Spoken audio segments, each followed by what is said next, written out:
Yo, what's up, everybody? Try to make sure someone can hear me. Hello.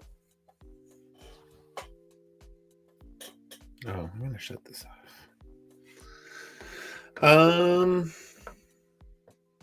Just let me know if you guys can hear me. I think I'm good. It looks like I'm coming through.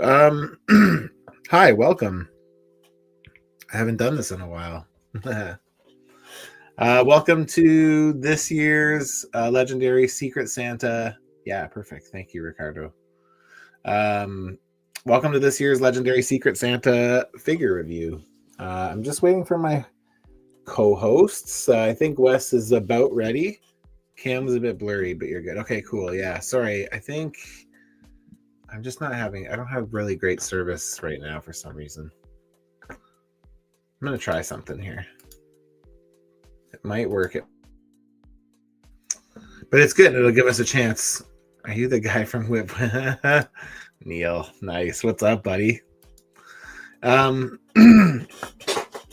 Yeah, so a few things have changed since I've been doing this last. I think last time we did this was in the summer with Draven, and I was a fresh father who just had a baby. So I got to give a huge shout out to my wife right off the bat, because usually it is my role to, I do very little in the upkeep of my child. I mean, I'm around, but I mean, my wife takes the brunt of it.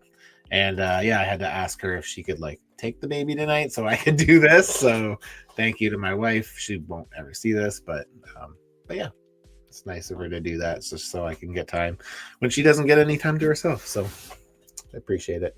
Hope you guys all had a good Christmas. Hope you all had a good New Year, and Happy New Year to everyone.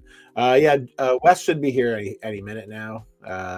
Draven might be a little bit longer, so I figured we could probably just chat about kind of what happened this year and just kind of overall children, aka human customs.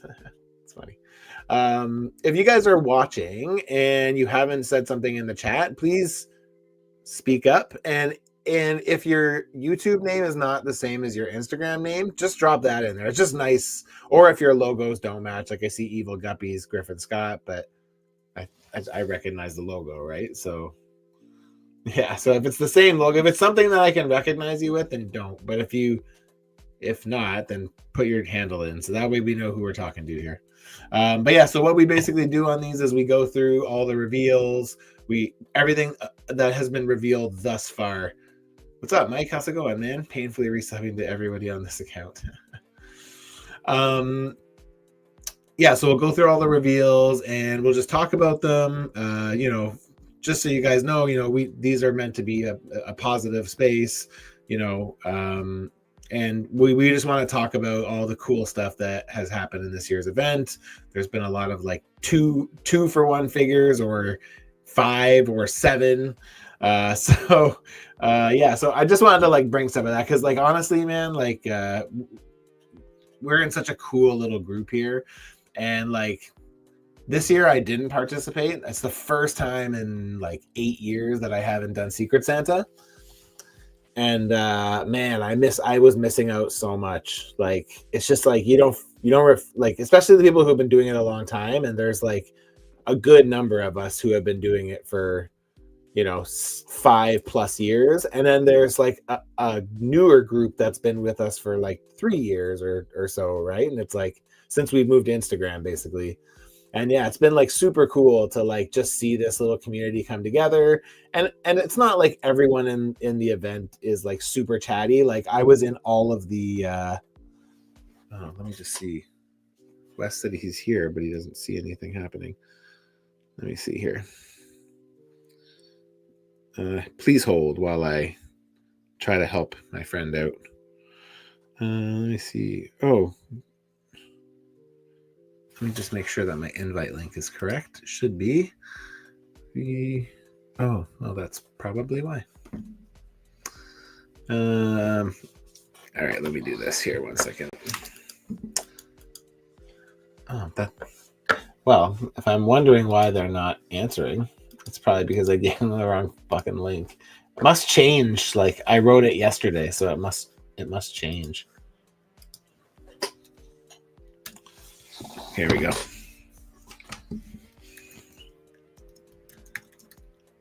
right, Wes should be joining us in 1 second. Sorry, guys. Like I said, it's been a minute since I've done this. See, Neil, you want to know why I don't do lives anymore? This is why I have to deal with this shit. I'm not good at this. But it is fun. And honestly, like for me, like doing these kind of things is super easy for me because it's like I just want to talk about all the cool shit that everyone did. Like to me, these videos are more for the people who participate. And like I'm happy that there's people like Marcus. It's really nice to see you here. Dark Gutierrez, same thing. I know you guys both don't participate, and you support me, and I really thank you guys for that. So I don't mean to think that it's not for you too, but it's just like I just want to be able to talk about all the cool stuff that everyone's done on these. Let me see. That people have done like this year because there's just so much stuff. Yeah. Neil says, what are you talking about? I'm having the time of my life right now. You should have been here for my live stream on Wednesday. That was exciting. It was basically like me off camera, or I think it was Tuesday maybe, building figures and like using my air dryer or my hair dryer and my Dremel, and yeah, it's ridiculous. Okay. Marcus, lots of cool customs made this year as always. Yeah, that's cool. Yeah. What up, Griffin? How's it going, man? This is Evil Guppy. Santa bring you anything good this year? My wife and I didn't do gifts this year, just because, yeah, we just had a baby and we have a new house still, and yeah, so we're just, yeah, nothing really crazy. What about you, Wes? What's good? Hey, what's up? How you doing? Good. How you doing? I'm doing good. I forgot that I didn't put earphones in. Probably try to do that and see if I can get rid of here. Can you say something? What's up? I don't know why it doesn't work on these. I just got new AirPods and they're not working on my AirPods. I'll try my old pair.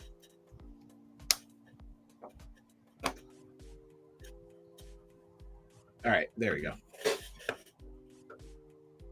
All right. Oh, what up, D? Can you hear me? I can hear you. Okay, cool. So, where are you going?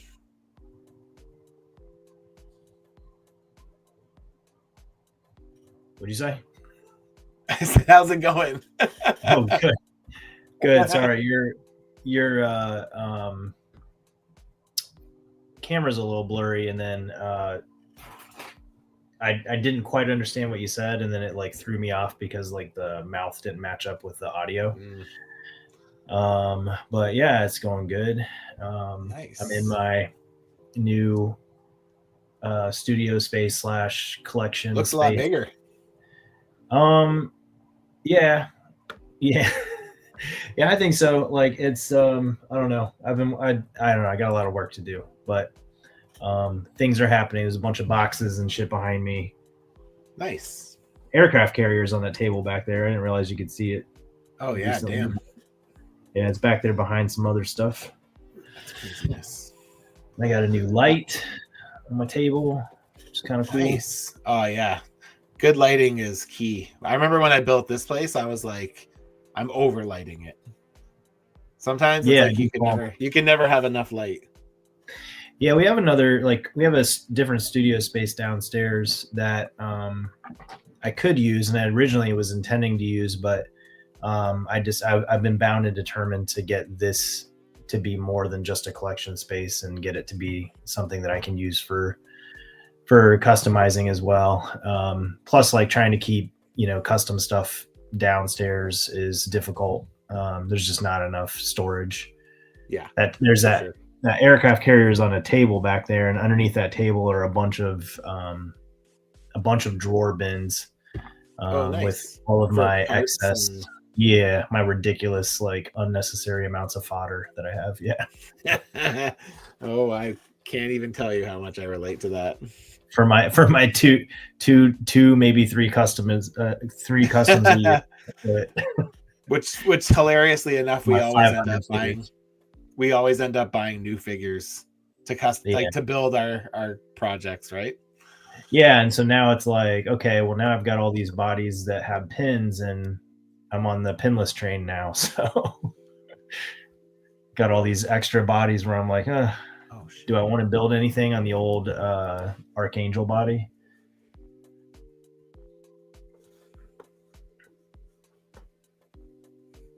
Are you still in here, Matt?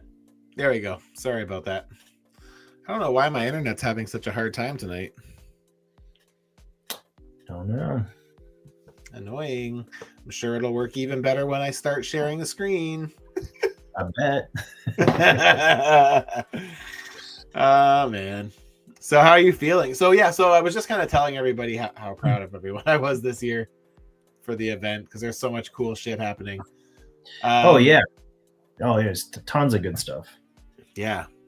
So basically, so you moved. I moved.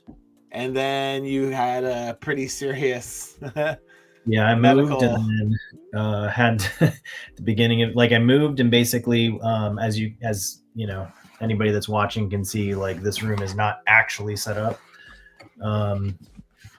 But I finally got like all my stuff at the end of November to be able to have like a customizing, you know, space area. And so was behind on the custom that I wanted to make, and had originally thought I was going to do 2 had we not moved kind of unexpectedly, which it wasn't a negative thing, it was a positive thing, but still it was just like the right opportunity came up. And so it was time for me to start working on stuff, and I started getting the parts together, and then suddenly had some really bad pain and went to the emergency room and had to have my gallbladder removed. And so that was fun. That was like the beginning of December. And then thought that I was going to be down for like 2 weeks, because that's how they made it sound. And then it turned out that I was able to go back to work after, I don't know, maybe like 4 or 5 days or something like that. And then I got to work. So yeah, I kind of got thrown off of my normal customizing route. But I was happy with the work that I did. Yeah, I thought it looked great. And, and I did a lot of, I mean, we'll talk about it when it comes up, but I did a lot of masking on my static custom, and for, you know, thankfully it worked pretty well. Usually that doesn't always work the best for me, just with some masking tape, but it did actually. I have a hard time with masking clean. Man, like you get some lines and they're like crisp, and then you get some and you're like embarrassed. It's like, and then you're starting to do the pull, and you're like, oh man. Yep. Yeah, I had some of that, and then I had some of the base paint come off with it, of course. But it wasn't always fun. Luckily it was very minimal in touch-ups, and so yeah. But anyways, yeah, I got sick, and then I got better. I'm still healing up, actually, because there was a hernia too that they that's crazy found. But good that they took care of that at the same time. Like, smart of them to do that. Yeah. So gallbladder wise, I feel like I'm, you know, I still have some holes in my stomach, but it's getting there. But the hernia piece is keeping me from getting back to like exercising, so I got to wait a little while longer. But I'll get back to it. Well, I'm glad to hear that you're on the mend. That's crazy. I remember when I got that message that night, I was like, oh my God, what the fuck, dude? That's crazy. Yeah. Well, because I had planned to be like done with that custom by like that weekend. Yeah. And I was like, I don't think it's gonna happen now.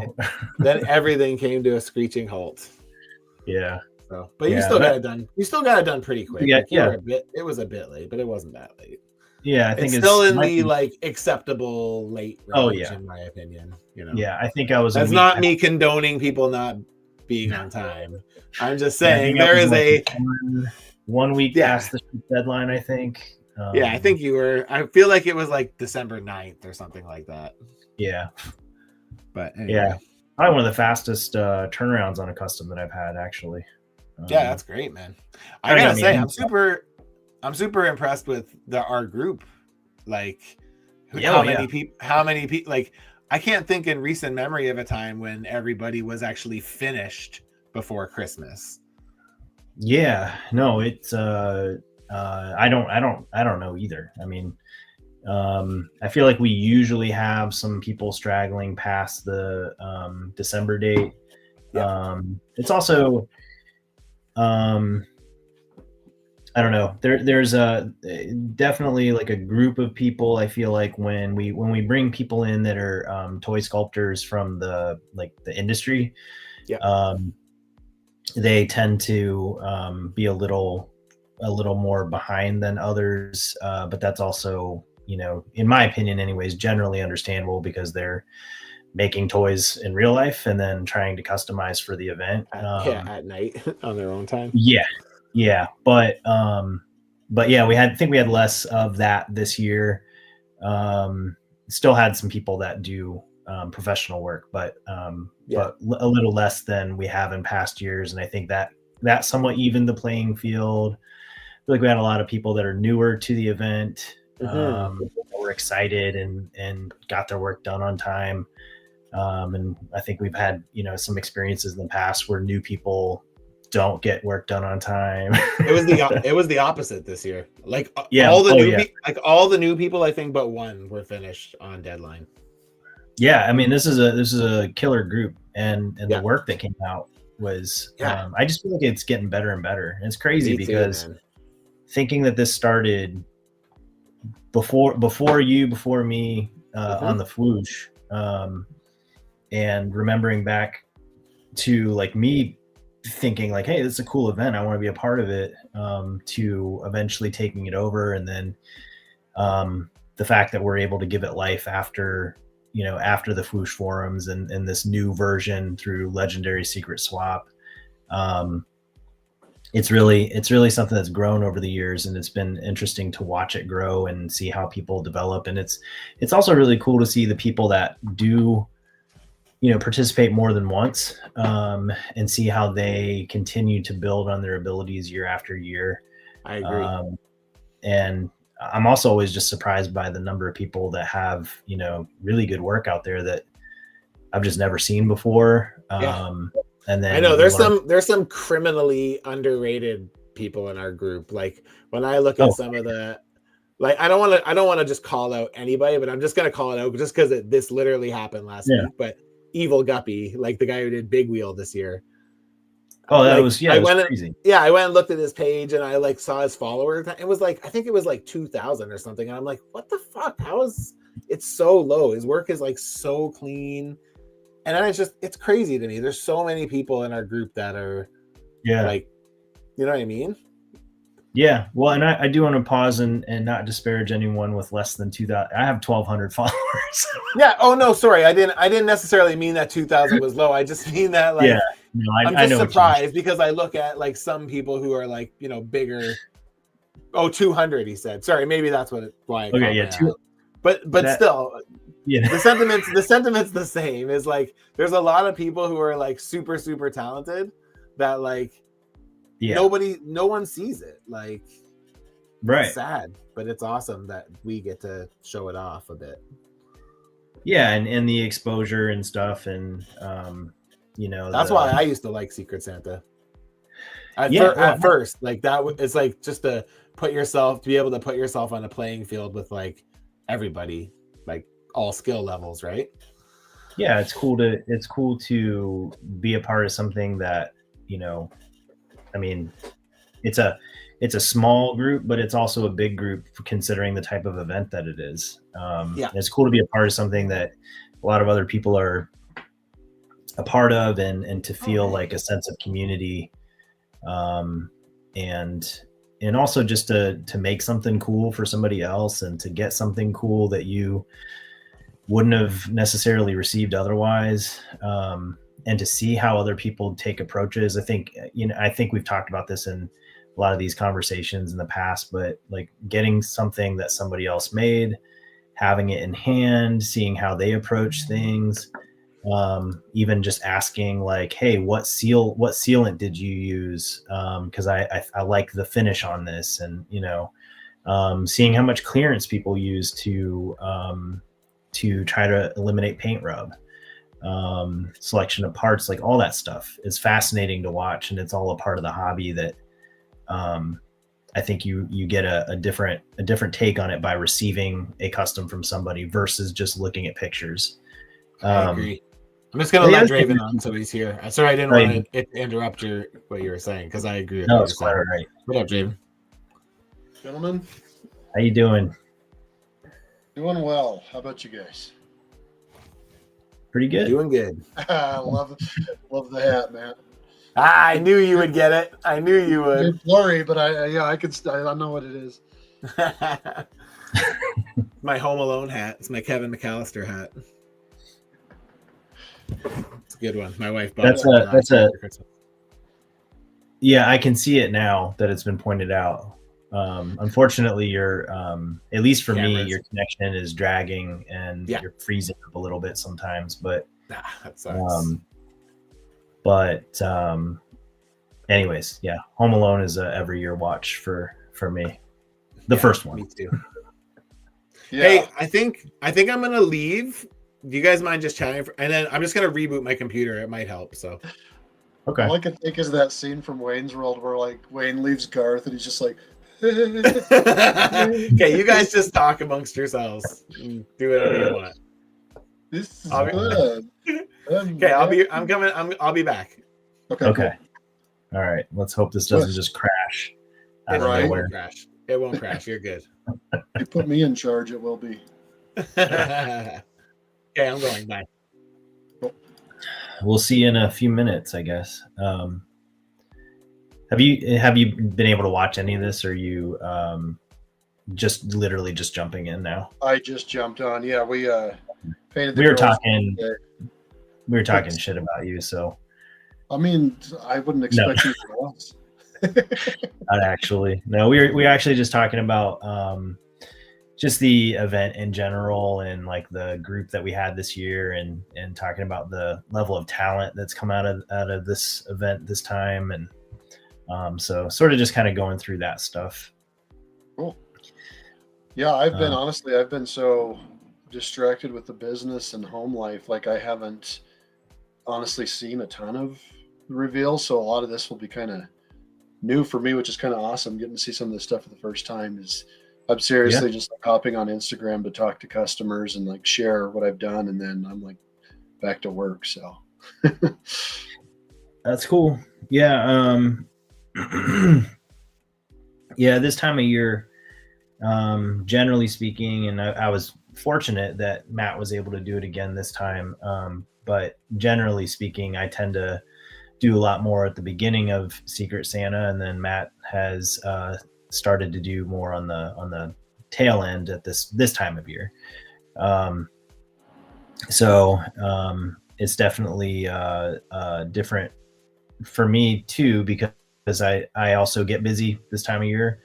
And then we actually were talking earlier about my unexpected surgery and all of that.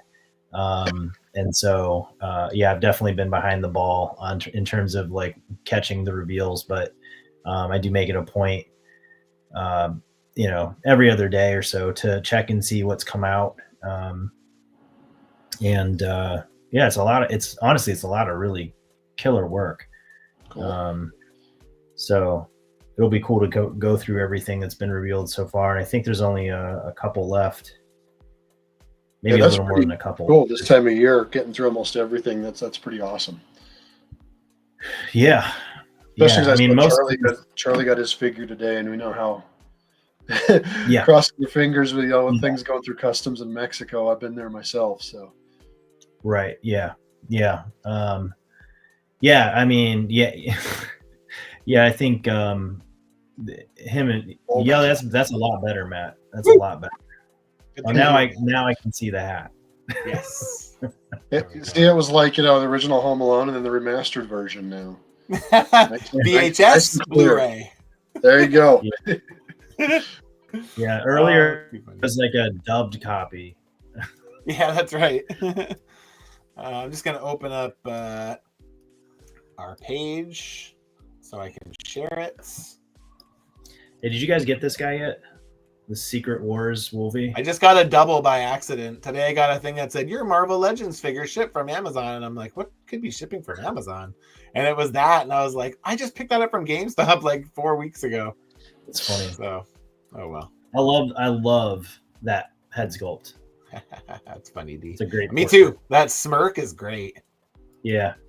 So yeah. good. I mean, I feel like I kind of got to forgive the color a little bit. Well, it's meant to mimic the toy, isn't it? Yeah. Yeah. I know. That's why I forgive. That's why I forgive like the super thin, like brown or red stripe down the middle instead of it being a bit wider. Because I'm like, I think it's supposed to mimic that old toy. So it just looks cool because it's different, right?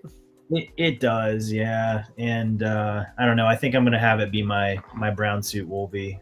Nice on my toy shelf. But I just really like that head sculpt. So I'm gonna have to forgive the colors or customize them. Who knows? Whatever. Yeah, there you go. Do you need a brown suit Wolverine? I have one. I mean, of course, we all do. Right? Yeah, I was gonna say I have a few. Like, so yeah, he's on the floor over here somewhere in the piles of figures that have to go on shelves. I have like nothing on my shelves yet. That's funny. Yeah, that takes time. I remember when I did this, it took fucking forever, like 2.5 months to do the inside. The GI Joes, the 3 3/4 GI Joes is going to be the that would be ridiculous. The initial challenge, but I agree with this statement a lot. GBS 3D. I'm not sure if that's one of our group or if it's just someone watching the show, but said, hi guys, the new Secret Wars Wolverine's pretty cool. Well, mostly the unmasked head leaves a lot to be desired. Yeah. Okay, let's get into these reveals. So the last 2 people that were kind of waiting, I sent them messages and I'm like, hey, if you can post before the show, that would be great. Because it'd be nice if we could talk about them. That'd be great. Yeah.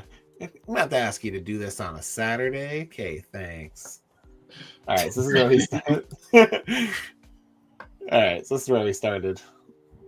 All right, so this is the first reveal of the event. This is Captain Nemo from League of Extraordinary Gentlemen. And it was made by Mike D. Creates. And Zach Seat Driving was the person who received it. Oops. I think Mike D's in here.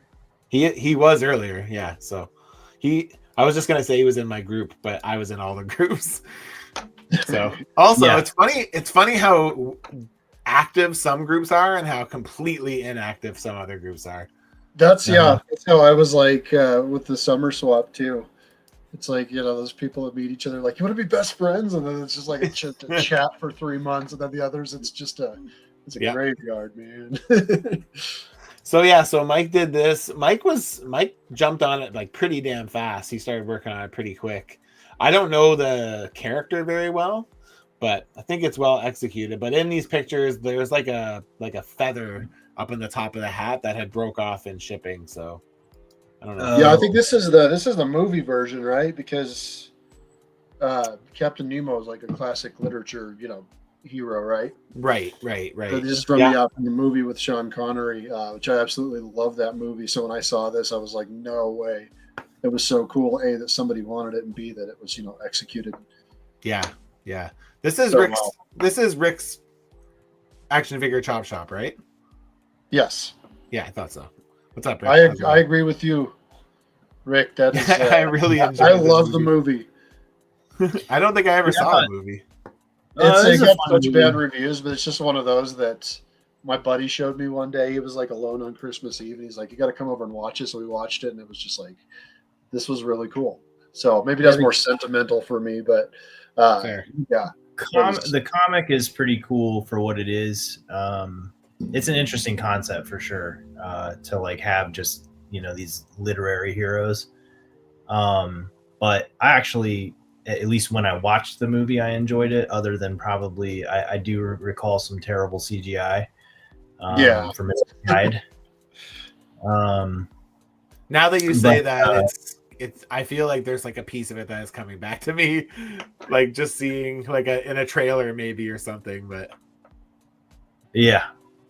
but I like the little details on the I guess the tunic. So maybe here, I don't know if I don't know how to zoom in on here. I don't think I can just because I don't have my trackpad. If you can't, I wonder if you can see I it. think you said that last time, and you just went full screen or something like that. I don't know. Yeah, I mean, you can get the gist from just looking at it. So apparently the reference art had, or picture had, like some like design like printed on these like sash things that go over his shoulders and like up on the cuffs and stuff.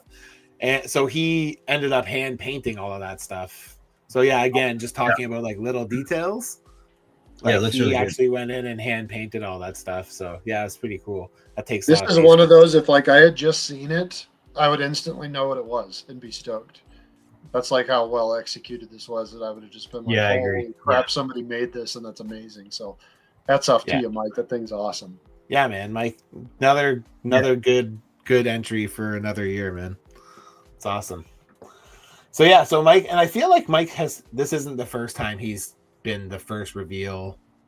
Like I feel like he's always one of the first ones. So teasers. Next up, we have Sage, made by Geek Out Now, and Drew's Customs received it. So it was nice to have Geek Out Now back again. Last year, Absolutely. Was it just Summer Swap or was it Secret Santa 2 last year? I think just Summer Swap. That's an awesome feeling.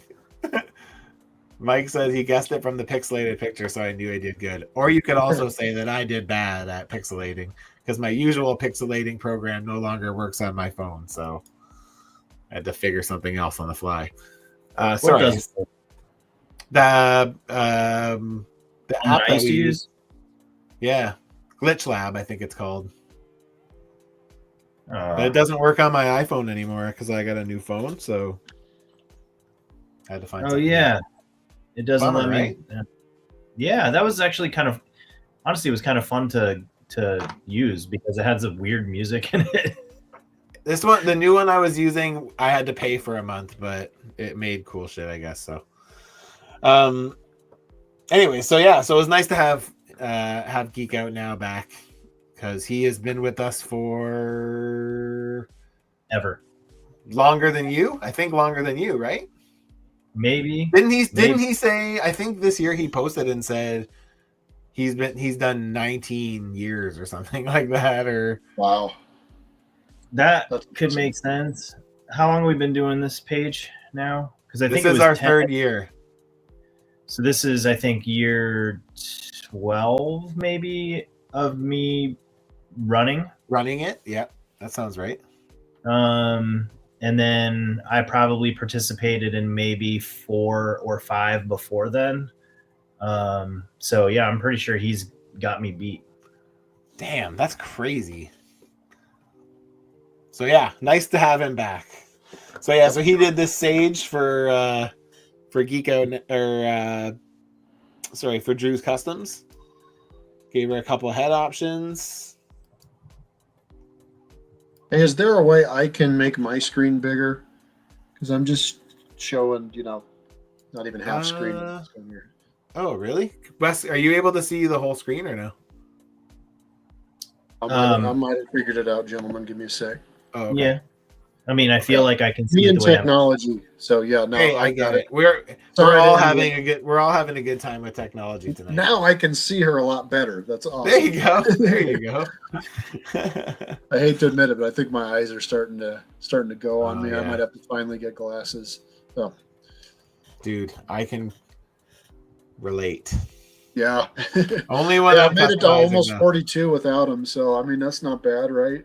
Pretty good. I have implanted contact lenses, if you can believe that. That's dope. That's some next level shit right there. It's like cataract surgery. It's like kind of like the same thing. But I got it like 6 or 7 years ago because my eyes were too bad for sick. Also, what up, Zach? How's it going, man? Thanks for joining us. I didn't go through and say hi to everybody, but there's lots of people here. Caretaker's here too. D's here. Evil Guppy's here. Alex is here. KJ Smith, who's I don't think is in our group, but he's a regular on the channels. So what up? Marcus is here. Neil's here, which is he's part of our group. Chris was here, or is still here, maybe. Anyways, yeah. So good job. Nice to have you back, and yeah, it's nice to have him. Nice to have him joining us. Hopefully, he'll be sticking around for a bit. So, I like when he posts his big group shots of like that's when I think that's when he posted it this year because he had a picture of like all his gifts he's received. Yeah. I think he did that. I think he did that last year too, and it's just like a silly number because he does Secret Santa and Summer Swap, right? So yeah. It's cool to see. I mean, kudos to those who have the patience to pull that stuff out of storage or off their shelves and really them for a group photo. But I know Nico has done that as well, and I think that's so does so does Famous J. Famous J does it too, pretty much every year. Yeah, so I like it. It's fun. It's a cool way to do it. I have a space where I put stuff that like I don't really know where to put it anymore that I have sentimental value to. Yeah, I have enough of them that I'm like, I feel bad about it, but I don't always remember who every single one of them's from. I remember most of them, but me too. Most from the old days where I'm like, I don't know who made that. It's easier with IG now because I just call people by their IG names, but like back in the Foosh days, it was different, right? It wasn't. Yeah, for sure. It wasn't as easy to remember. So this is the first multi gift. So that's the last year's theme was packaging. This year's theme is like multiple gifts for the same person, which got a little out of hand this year, which is crazy. So this one was made by Hypno Hustler for EG Figs, which is Evil Guppy. He received this duo of Mentor and Manta. I don't actually know these two characters, but they're Imperial Guards. Imperial Guards? Yeah. I can't say I know the characters, but I know them from the Imperial Guard. Right. Other than Gladiator, who I agree. That's pretty much where I'm at with the Imperial Guard. Have not much personality, but these guys do look exactly like the comic counterparts. They look awesome. Yeah. These do look very, very clean. Just and that cape is crazy. Yeah, it's so nice. Let me see if I think there's another picture that kind of showcases it again. Yeah, look at how cool that is. I feel like Evil Guppy made a comment about the cape specifically and how like cool it felt. Yeah. So it flows so well. It fits so well. Those are beautiful figures. That's a great picture. I'm always impressed by that kind of stuff. Capes. People that can pull off capes well. That's not craftsmanship. Yeah, that's really well done. I did that one for you, and I was like, man, how do people do this? The good thing is at least with the one you did for me, it was like it didn't have to be like totally smooth and perfect like that, right? Like it makes sense for it to have like a little bit of rough edges, right? I'm like, I don't even know. I don't understand if that's a sewn cape. I'm not sure what that material is, but it looks really cool. But super slick vinyl. Sure. Evil Guppy says super slick vinyl and magnets on the wrists and chest. Okay. That's smart. It's just cool. It's just cool how it holds its shape. Like it perfectly goes across. Yeah. That whole like black upper part of the body. Mm-hmm. That's cool. Yeah, I found for that contrary figure that I did for John, Swan Artistry. Yeah, it was like stretchy. It was like wedding gown material or something. I found at Hobby Lobby. Okay. And it stretched, and like when you cut it, it didn't fray. It was just amazing. So basically, like the way her was designed, it's hooked to her wrist and to her neck. So when you like positioned it and articulated the figure and posed it and everything, the fabric stretched with the articulation. It was just like, I wish they made this in every color because it was just that kind of like white shimmery, wedding gown type material. So, for what it's worth, any white capes, if you guys have to do anything white, let me know. I'll send you some. I bought a whole bunch. Like this stuff's amazing. That's cool. Yeah, these just look, they look so freaking clean, man. Like, yeah, just smart use of parts. For sure. All right, so up next we have this. Who is this? Hannah Dundee from Cadillacs and Dinosaurs, made by Clearance Customs, received by Rick's Action Figure Chop Shop. You guys know this property? Not at all. What I will say, what I've seen about Rick's list, I love his list because there's always things that like you don't see every day. So I really like his taste in movies and figures and pop culture and everything. So getting to see something I'm unfamiliar with, I really like. So he does have a very interesting mix of characters on his list. Yeah. I remember the property. I think they actually made a video game for it too. Really? Yeah, I think it was like a really cool idea. Title. It was a really cool title for a comic, Cadillacs and Dinosaurs. But I do remember seeing the art a lot, and I remember this character. That's a good use of the. Is that Cersei? I think it's the Cersei head, right? Oh, it does look like Cersei. Yeah. Yeah, it's a good. Yeah, I like the choice of. I'm the same. It's like I used to read Wizard when I was a kid, so it's like I know it from like seeing an ad for it in a comic magazine or something, right? That's literally where it ends. Like, so, but yeah, it's cool. Yeah. Sorry. I don't know. Did they post a picture of the package? So this was one of the. There was only a few that did custom packaging this year. But this is one of the cool ones. So yeah, he added some oil barrels and a skid and a dinosaur, and has her kind of like sitting up on the barrels, which is really cool. That's awesome. Yeah, right. I love it. There we go. Adds in the reference image. There you go. Yeah, and I thought the little tassel on I don't know what you call that, where the shirt's tied together. I thought that was pulled off well as well. Yeah, I agree. These are all the inside. We'll go with tassel, Wes. I like it. Yeah. I'm not sure it's the right word, but whatever. Her shirt knot? Is it like a knot? Because don't they like tie it? Sure. For sure. That's what I'm going to say now. Shirt knot. A shirt knot. That's funny. Not for short. Anyways, good job, Clarence, man. It's nice to have you back, and this turned out really great. So awesome work. All right, I think I'll do this to go next. I'm not used to navigating on my phone. Oh, Draven, you should take the lead on this one. Oh, he's gone. Yeah, he said like, I'm fucking out of here. Sorry, my cat was being a dick. Oh, that's okay. I was gonna say you should take the lead on this one because you know it firsthand. Yes. So this is, if anybody doesn't really know,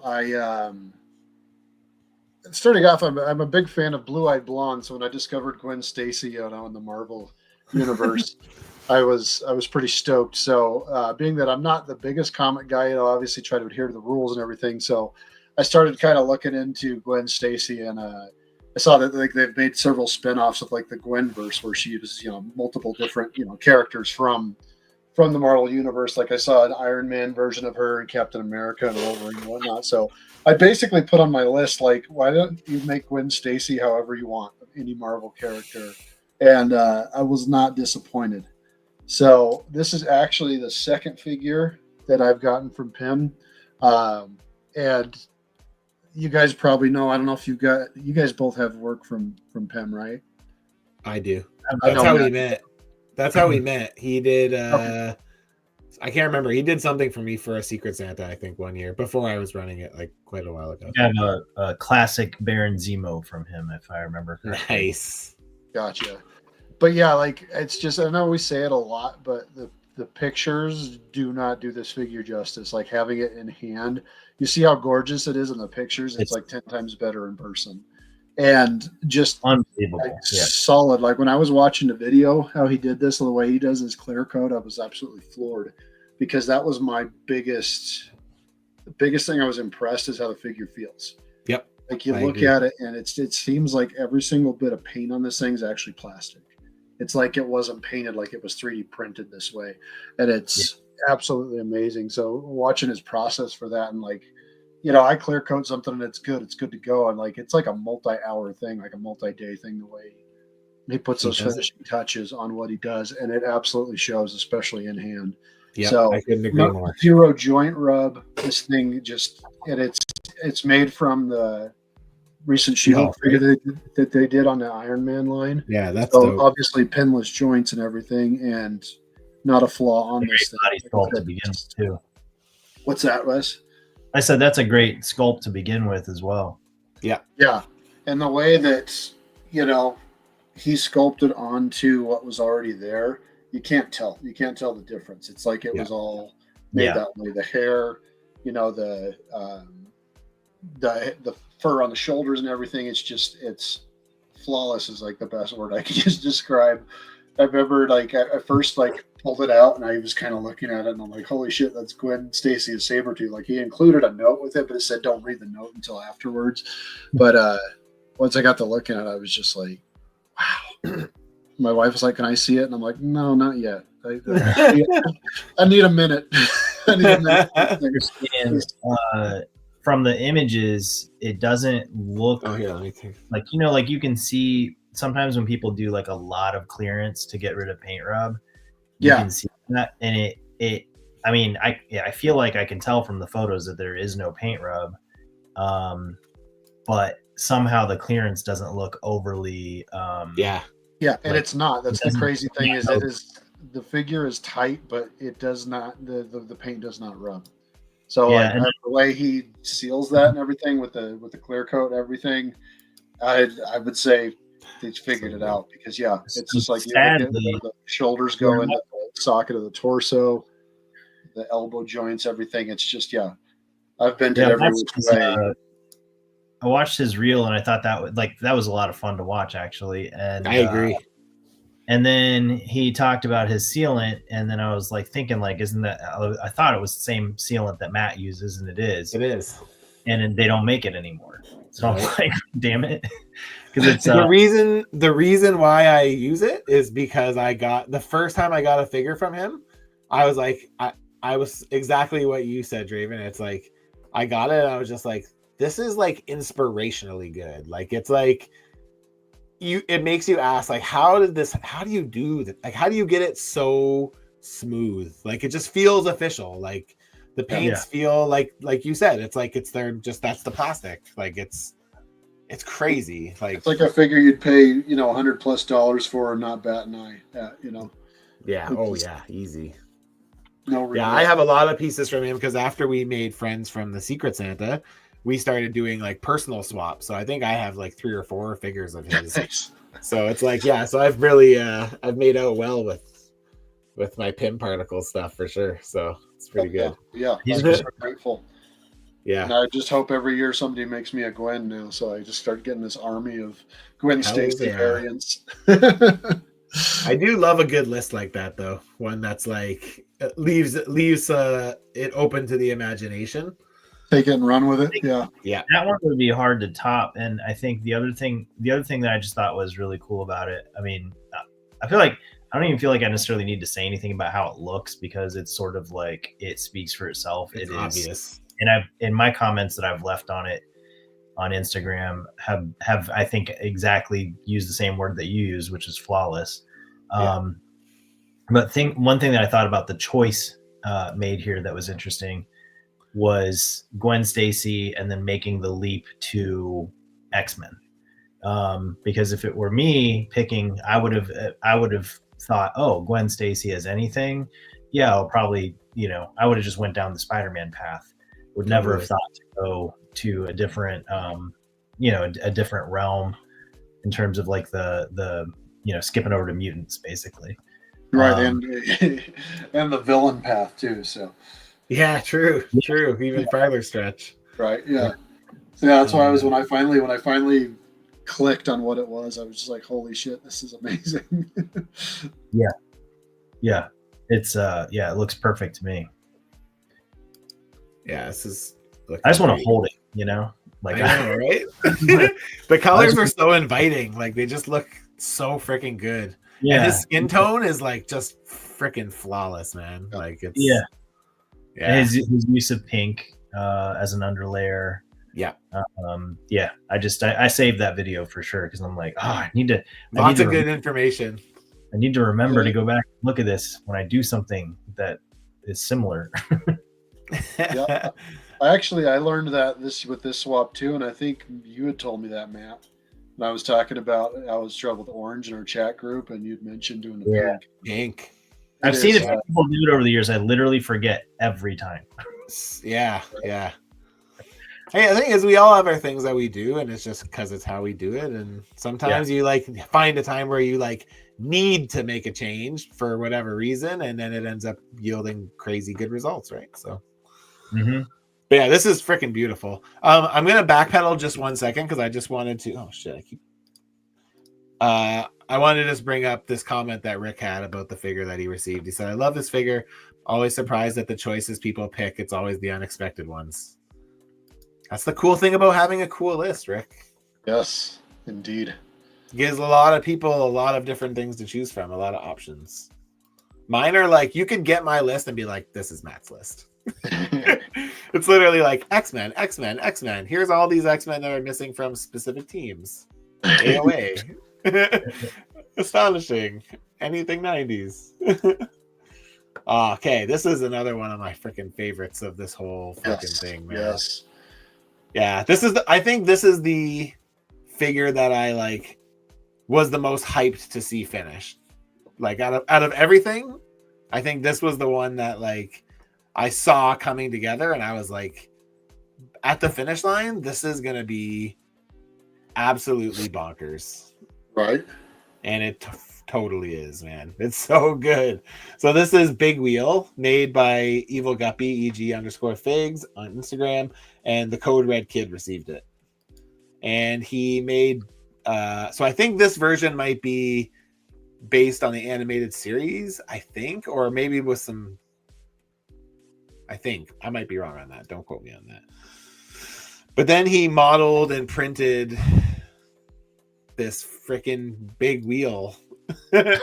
Yeah. And like, it's so crazy to me. Like, me and Stranded Customs, who used to participate, he doesn't customize anymore, but we always talked about him doing a big wheel one day. It was like kind of this thing he like always wanted to do that he just never got around to doing. But yeah, look at this thing. It's crazy. Yeah, I'm still learning hard surface modeling and ZBrush, and like looking that somebody made this. It's just I'm just like, God damn it! I got so much shit to learn. It is so good. And look at this packaging: Daily Bugle, notepad, hi NYPD. Caught this guy trying to break into the city bank. Thought he could roll right through without even opening an account. Getting really tired of these villains with gimmicks. They're just getting weirder and weirder. You're finally neighborhood Spider-Man. How fucking sick is that? That's so dope, man. That's so dope. There's the figure. That's how you package a figure. Right. Yeah. That figure came out really well. And then but then like that image with him in front of the big wheel is just sort of like, wait, what's that? Right. I remember I think you shared that to me. I did. It was like, Wes, look at this, and I was like, what the fuck? Yeah, like I said, this was probably the one I was the most excited to like see the final product kind of happen, because I was just like, oh my god, I see the writing on the wall, and I'm like, if this turns out as good as his last year's one turned out, then like, damn, Secret Swap Rider series, that's great. Yeah, I know when I looked at it at a glance, I saw the figure, and I was like, yeah, the figure came out really well. And then I was like staring at the thing in the background, and I was like, wait a minute, that comes with it. It's great. I thought it was a clever design. Just a background piece. Like, look at that cool thing they bought in the background. Absolutely. I just also like I like that he can like sit in it, and like that it's the functionality of it's so cool. It's very, very cool. Like, that's so dope. Very nice. Very nice. All right. Good job. All right. Up next, we have this very cool Spider-Man Daredevil mix-up that Aiden did, Lumpawaru Baka on Instagram. and Dr. Destroyer received this figure. And apparently did I include the reference image? I feel like I did, but maybe I didn't. Yeah. So apparently this is the only, I think this is like the only image of it. So Aiden had to get like, I think he had to kind of like come up with his own design for like the back and stuff, because I don't think there's actually pictures of it from that angle. Yeah, that's for me. I mean, everybody's different. Like for me, that is so difficult because I'm working with Neil right now on that penance, and I'm looking at as many pictures as I possibly can of the helmet right now, trying to get it right. And it's just like I want it to be exactly how it's supposed to be. But so with something like this, where you don't get that luxury of being able to execute the way he did, it's just absolutely outstanding to me. Just the way my mind works, it's like I didn't even realize that about the picture, so that makes it even more incredible. Because if he had mentioned it, I didn't catch it because he was actually in my group, so I got to see this bad boy come together. Absolutely beautiful. I don't actually remember seeing this one, and so I actually just like went on my phone to look at it a little bit closer up. It looks really, really good. The web line Billy Clubs, I guess. Oh, Billy Clubs, yeah. That's cool, and also just painting web lines. No thanks. Yes, I agree. It takes a real patient person to do web lines. It's a huge part of why I won't do any Spider-Man. Personally, I would have probably wanted to sculpt the DD logo instead of just painting it, just simply because I would hate to paint it. Agreed. Like I feel like just the paint apps here are really well done. Yeah, very well done, very stellar, and good selection of body. That body is never my first choice to customize with, just because the retro. Yeah, you just you just got to get some clearance in there to try not to have paint rub. I like the kid body that has that ab joint structure. like the Kid Omega one, the one you used, right? Yeah. I like the Kid Omega body, but that buck there scares me a little bit. I used it for Hawkeye, a medieval Hawkeye, one year for Summer Swap, and I didn't enjoy working on it. It wasn't fun. not a fan. So I see that lower that ab joint in particular. Yep. And especially because he customized that joint too. He sculpted over the abs and did like suit like wrinkles and stuff, right? So yeah, and the wrinkles came out really well. Yeah, they did. Yeah, he did a really good job on this, man. This one turned really cool. out awesome. And I think Dr. Destroyer was surprised by your pick. So, but you could tell he really liked it. So it was awesome. Nice work. Oh, my kid. Yep. What's up, Lon? How's it going? My son is watching. This is awesome, Dad. Way to go. Caretaker. Yeah, great line work. I agree. Web lines are the worst. Spider Devil would pad out the Spider-Verse shelf nicely. Yes, I agree. Will there be a point in the stream to talk and ask about tips and tricks? Probably not. We have a lot of figures to go through, so probably not. But I might do another stream next week. You guys are both welcome back if you'd like, but I might open it up to everybody else if they want to join as well. So I'm gonna kind of put that out there and see. You can always hit us up on Instagram too. Yeah. Well, I put a comment. I did put a post, and there was a few people that said they might be interested. So, but okay, next figure. Speaking of Dr. Destroyo, so these are crazy good too. Dr. Destroyo made these 3 for Space Age stuff. He made a She-Venom, an Ultimate Black Widow, and a Scorn. And I remember in the helper group, he was like, "Oh, I want to do these, but they're like easy." Like they're easy because I can just like kind of kit bash them together. So he's like, "So I'm gonna do 3." I'm just like, oh my god. Yeah, and he just decided to crush all 3, I guess. I know, right? I know. Like, it's hard for me to pick a favorite of the 3. Like, I really like all 3 of them. They're all so freaking good. The one in the middle, Scorn, is that right? Yeah, Scorn. Yeah. Yeah, that's my favorite easily. That So striking. paint on there, and Yep. they're all gorgeous. All the little details too, like there's like little black small line details in there and the silvers, and it looks really, really good. I want to say I had this list before. Space Age. It's really bad at remembering who I've made customs for. I figured out this year.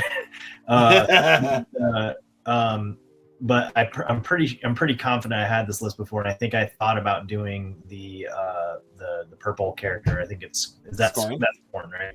Yeah, that's Scorn. And I gotta say, I'm glad I didn't, because this one is.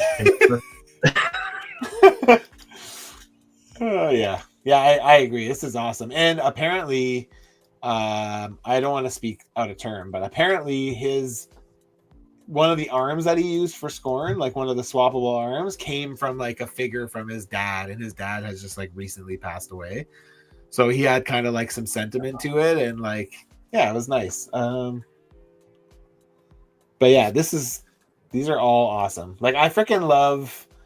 I really love that this she Venom, like their Bride of Venom or whatever. Mm-hmm. Like I like it a lot. Like, I feel like it's got some sass to it. Well, those are all, those are well done too, and I think it'd be easy to look at those. And I mean, I know he said that they were easy, but I don't necessarily think painting any kind of spider designs is easy. Don't quote me on this, but I feel like they might be Mania bodies. Maybe that's why he said it. Oh, that's smart. Yes, I know. I'm sitting here like searching my brain for like, is there a figure that has a body like that already? But Mania is on a kid buck, I think. Well, she has new limbs. I don't know. I mean, I do have her. I have her too. I just don't know where she's in. She's in this room. I don't know where she is. She's behind me somewhere, but yeah, I don't think she wouldn't be easily accessible, but I'll have to ask. Okay. Well, either way. Whether he did or regardless, if they're Mania bodies, then it's very smart. If he painted them, then that's super fucking impressive. Yeah. So they're all great. It's a win-win either way. Either way, they're beautiful. Really well done. Yeah, exactly. Somebody was commenting. Let me see. They have alt heads. Or here, I'll go back up. Oh wow, there's a lot of comments here. Marcus, there was somebody with 3D scan the Renew Your Vow and Amazing Fantasy 15 Spidey body disassembled, so it could be easier to print them and paint and assemble. Draven, over to you. I can make that happen. I'm gonna take a picture. Can you pull that back up so I can just see? Yeah, sure. I'm just impressed that you knew what all of those letters stood for. Yeah, I'm a huge nerd. Yeah, no. all I do is toys. I assure you, it can be done. Yes, I think you're right. So I had to do that. You did that for me. Enhanced Black Widow that I did. That's right. So I did that from the Target exclusive Widow. Pulled her all apart. That's right. Yeah, I'm actually planning on taking the Warbird apart, so I can make a fully printable, just blank female figure that has that ab super articulated. That's awesome. So, they do have alternate heads. I'll look into those figures that they mentioned and see if we can get that done too. So, Renew Your Vow, Spidey, and Amazing Fantasy. It's just Kid Omega, but you know. Yeah, so there's the alternate heads for She-Venom, for Bride of Venom. So he's got like the one on her, and then he's got one with her like her head kind of peeking out. Is it this one? Oh, that's the fully unmasked head. There you go. This is the one I like. That's really cool. I don't know if this was mentioned yet, but the folks in the chat have reminded us that the Julia Carpenter Spider-Woman body. That would make more sense. Oh, that would make more sense. Yes. Yeah. And in that case, again, really smart use of parts. I was totally blanking on anybody that would have that logo. It's funny that we missed that because I think that Julia Carpenter's come out twice now. It has, yeah. And the latest one was on the new pinless bodies. Yes, it was. That's right. Spider-Woman. Yeah, there you go. Oh, yeah, okay. Yeah. Oh, I didn't know. Yeah, there you go. Julia Carpenter, Spider Woman, maybe. Yeah. All right, I see. Nice. All right. Anyways, good job, Dr. Destroyo. These are freaking really nice. I like all of them. And I gotta actually say that I think Space Age stuff, his posing, particularly on this picture, I just freaking love it. I love all of this. Like this sassiness is just I'm here for it. Well, I think the Scorn pose is good too.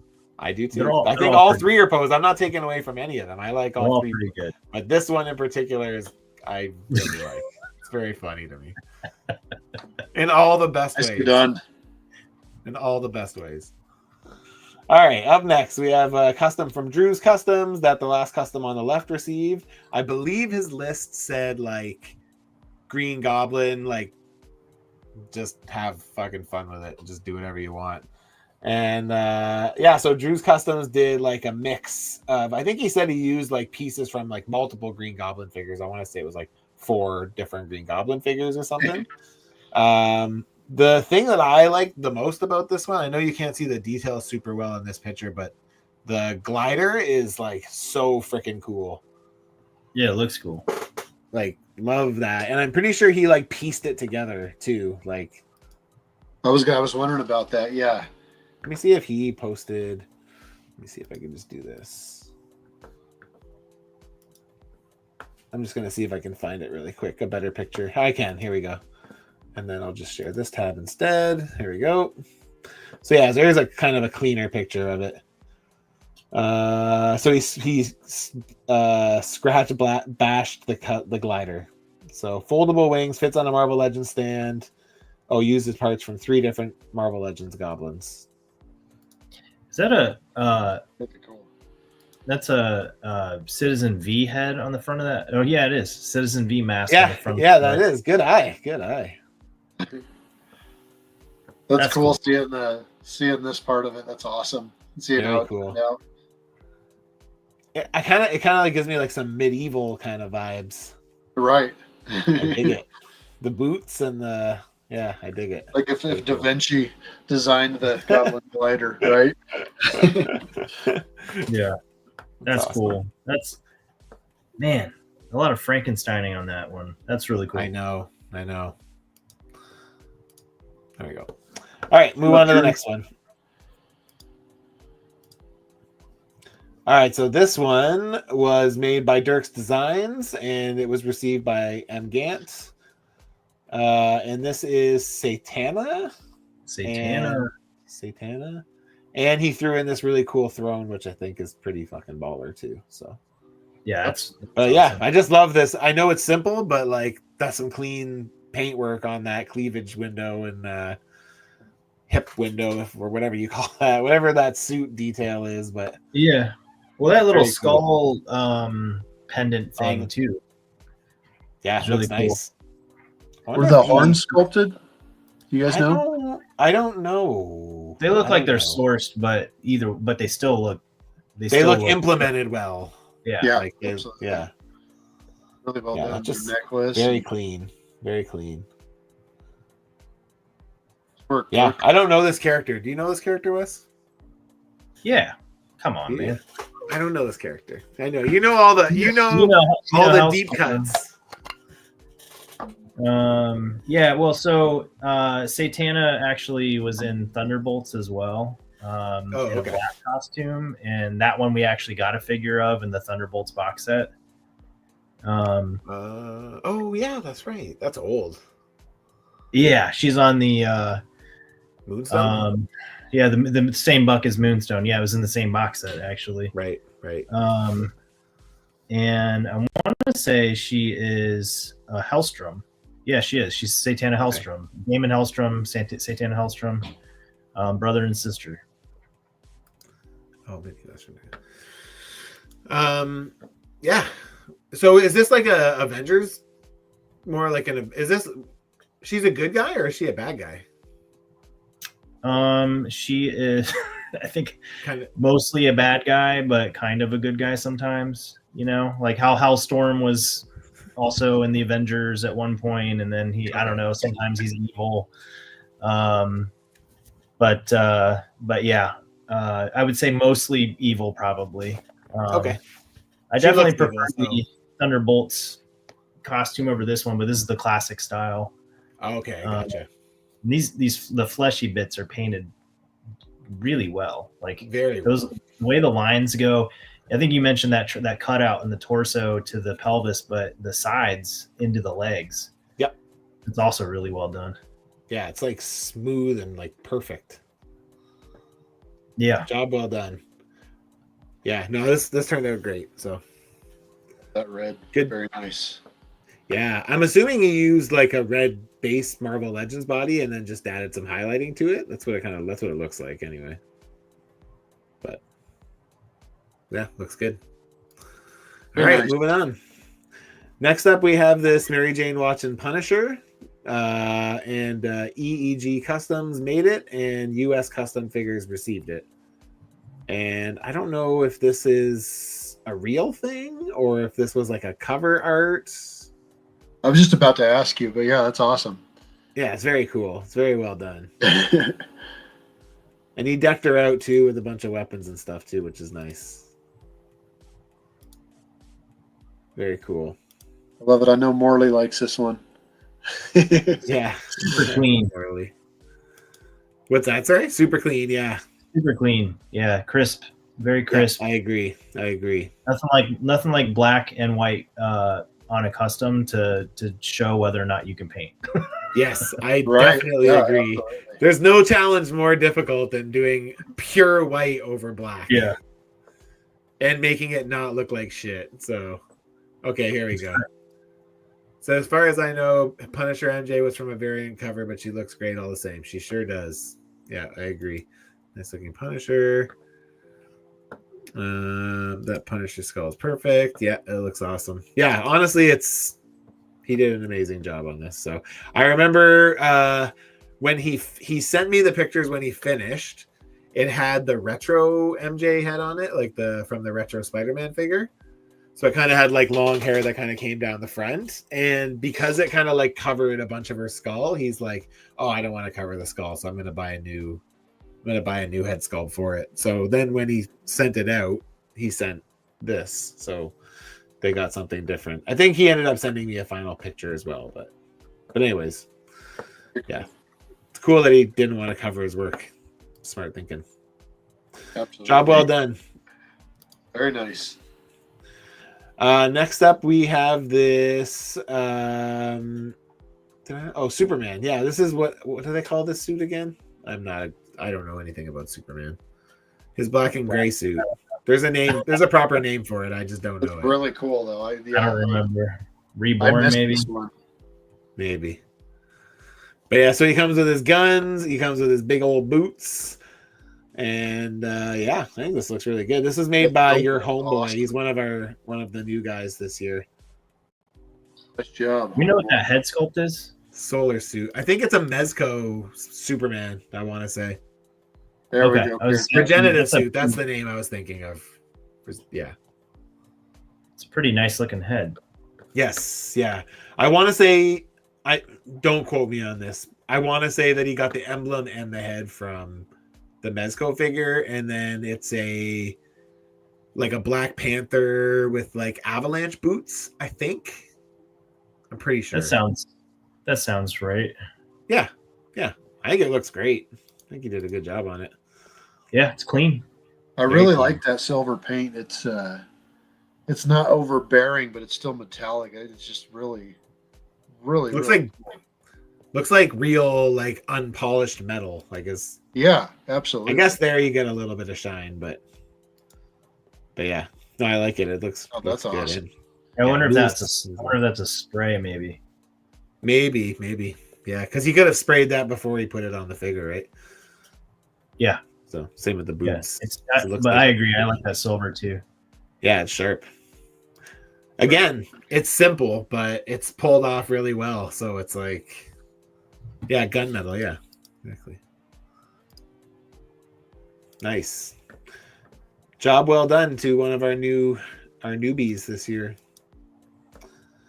This one was made by Rick's Action Figure Chop Shop, and this is Drew. Professor Pig, and it went to Cloudhead Customs. I think this is Rick's. If it's not his best figure, I think it's like one of his best figures. Like, Yeah, this absolutely. thing's really fucking nice. This turned out so good. Both the masks, the little drill, the apron. He made the apron himself. Like, so fucking good, man. So good. Yeah, I missed this one too. This is the first time I'm seeing this one. That's outstanding, Rick. Yeah, that's really cool. That mask that's in the image right now is super creepy. That I feel like I'm more familiar with the other mask, like the chubby face Professor Pig. But this mask that's on him looks terrifying. Yeah, like a little bit like the skin of a pig that somebody. All right, this is gonna sound really weird. It looks like baloney, and that's just creeping me out. It's just creeping me out. Yeah, I agree. I think the only thing that could have made this thing creepier is like blood splatter. Right. I don't know the character enough to know if that would be his thing. Just based on what he looks like, I'm thinking yes. Right, yeah, with all those tools and everything. Yeah. Maybe we've seen some Saw movies. It's like pre-murder Professor Pig, I guess. Yeah, going into the shop. Just got his laundry done. Blood spatter optional. Going to fuck shit up. I love that little drill. I think he got it from one of those mini brands. You know, like that makes sense. Bless you. Yeah, I think that's where he got it from. So. Baloney.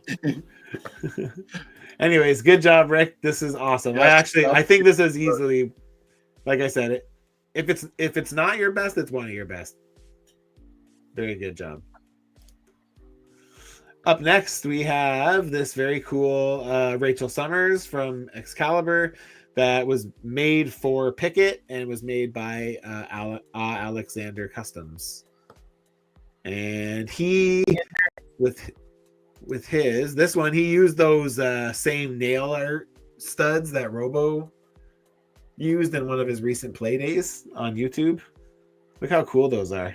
I bought some too. I haven't used them yet, but I will. Not familiar.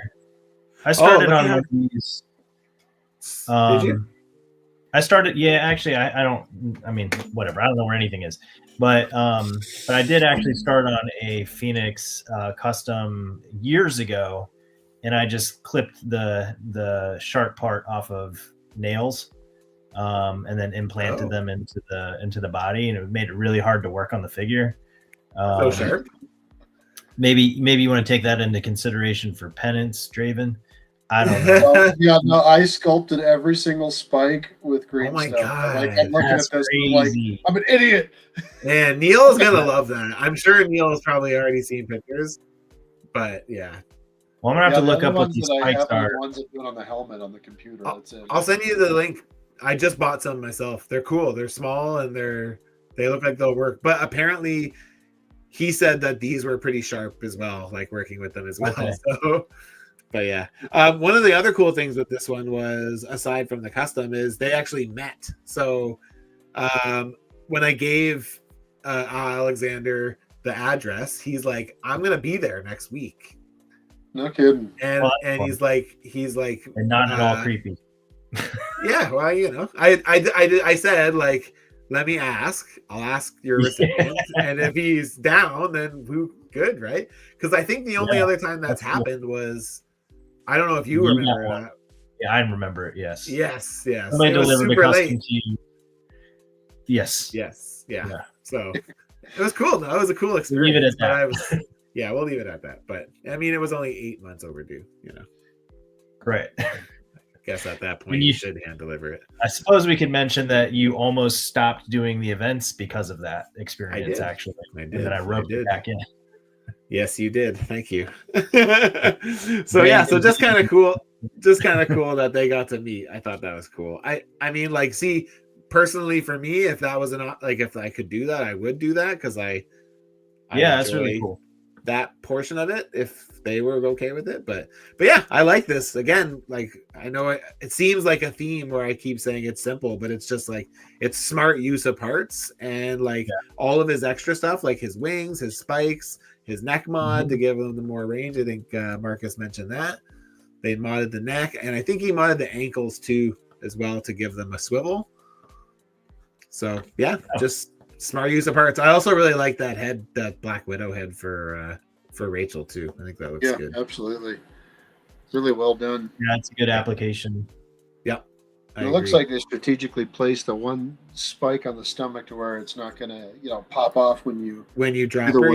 Yeah, exactly. That's one of the hardest things when you got so much detail on a figure, trying to figure out that stuff without making it look right, but at the same time too making it work as a figure. So, yep. Very nicely done. Agreed. Job well done, sir.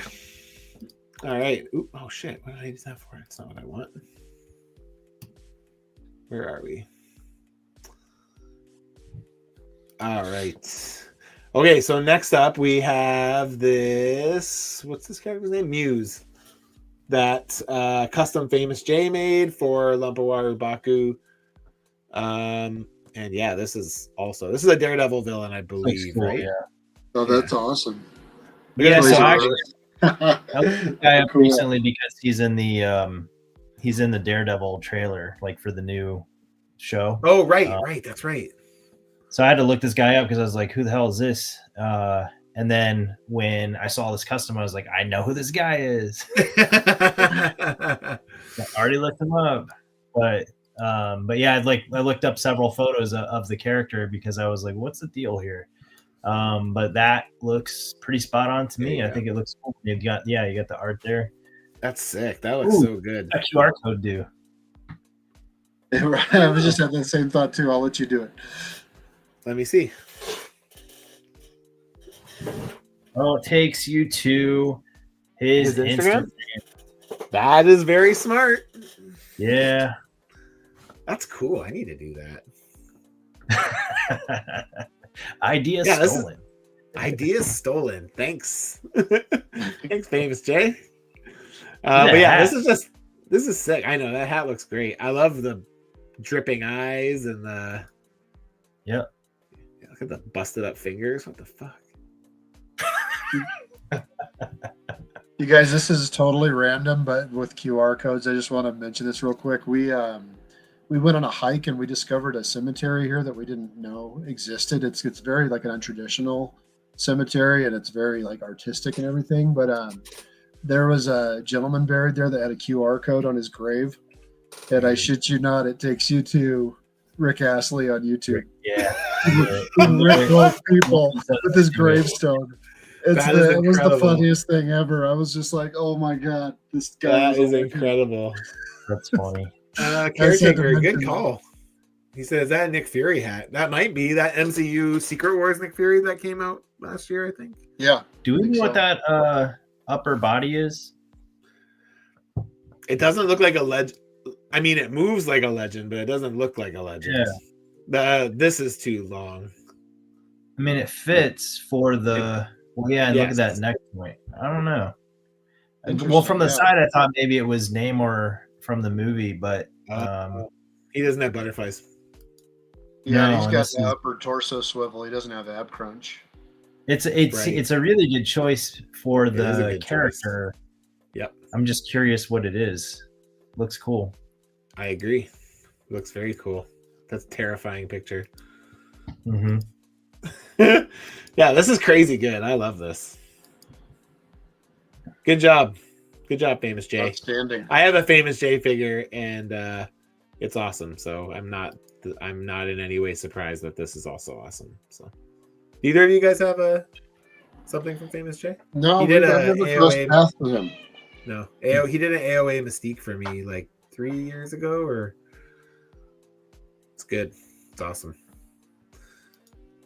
This I like. I mean, I'm gonna have to. Well, I will learn more about this character when I watch the show. Yes, me too. Or maybe I'll go back and read some more of the recent Daredevil comics. He's clearly an artist character of some sort. Yeah. what I read, but creepy as all hell. Yeah. I love this $12.99 Toys R Us sticker on it. That's fucking great. Yeah, that's cool. That's cool. That's so awesome job, dude. You still have those in Canada, right? Yeah, but they're like Marvel Legends are like $55 Canadian. Holy shit. It's like fucking ridiculous. It's stupid. Like they'll go up with business just because like the prices they charge for stuff is like absolutely what's a normal Legends price in Canadian dollars? Probably like $40. Okay. They're quite a bit more. Yeah. There's Star Wars, like they were selling that Endor Trooper with the swappable faces. It's because like a deluxe figure. They were selling it for $60. Just like no one's paying for that. Like that's not happening. Yeah, that sounds terrible. Well, it also sounds like why Toys R Us went out of business here. Yeah, fair enough. Part of it. I mean, I hope they don't go out of business because I like having a Toys R Us, but I won't lie, I don't shop there very often because I can't afford to. It's too expensive. Up next is this Skinner figure that Caretaker made, and Hypno Hustler received it. So this is, I don't know if you guys know who this character is, but all of my love for this character comes exclusively from the 5-inch Ghost Rider Toy Biz line from the like 90s. Yeah. Yeah. We got some weird toy lines when we were kids. Yes, we did. Skinner, love it. Yeah, this is a great. The Ghost Rider, the toy line dedicated to Ghost Rider and all of the freaking demonic characters, the hellscapes that go with him. Yeah, this is outstanding. I remember Skinner from that as well. Yep. With chest bursting action, it's like, what the fuck? Yeah, this turned out freaking great. I love it. As soon as he sent his first whip pictures of him like doing the sculpting on the torso and stuff, I was like, man, this is gonna turn out so fucking cool. Yeah, it really did. Outstanding work, my friend. Yeah, I agree. Love that flamethrower pack. Me too. Sweet. I know, it's a nice touch. Yeah, very beefy, very beefy looking. He's total beefcake there. Absolute beefcake. He's a fucking wall.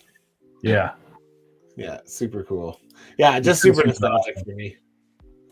So this is another one that at the first check-in I was like, yeah, this is gonna be really cool. I like it. Plus he looks like he's like, like all of like the sculpting on the hands and stuff. It's very nice. Good job, man. If you're still here, you're right here. Yeah, you are. He said great list, but I had to make Skinner. Yeah, I'm glad you did because I don't think I've ever seen someone tackle Skinner before. So AOA Sabretooth Buck. Yeah, there you go. Great work, dude. Yeah, really good job. Job well done.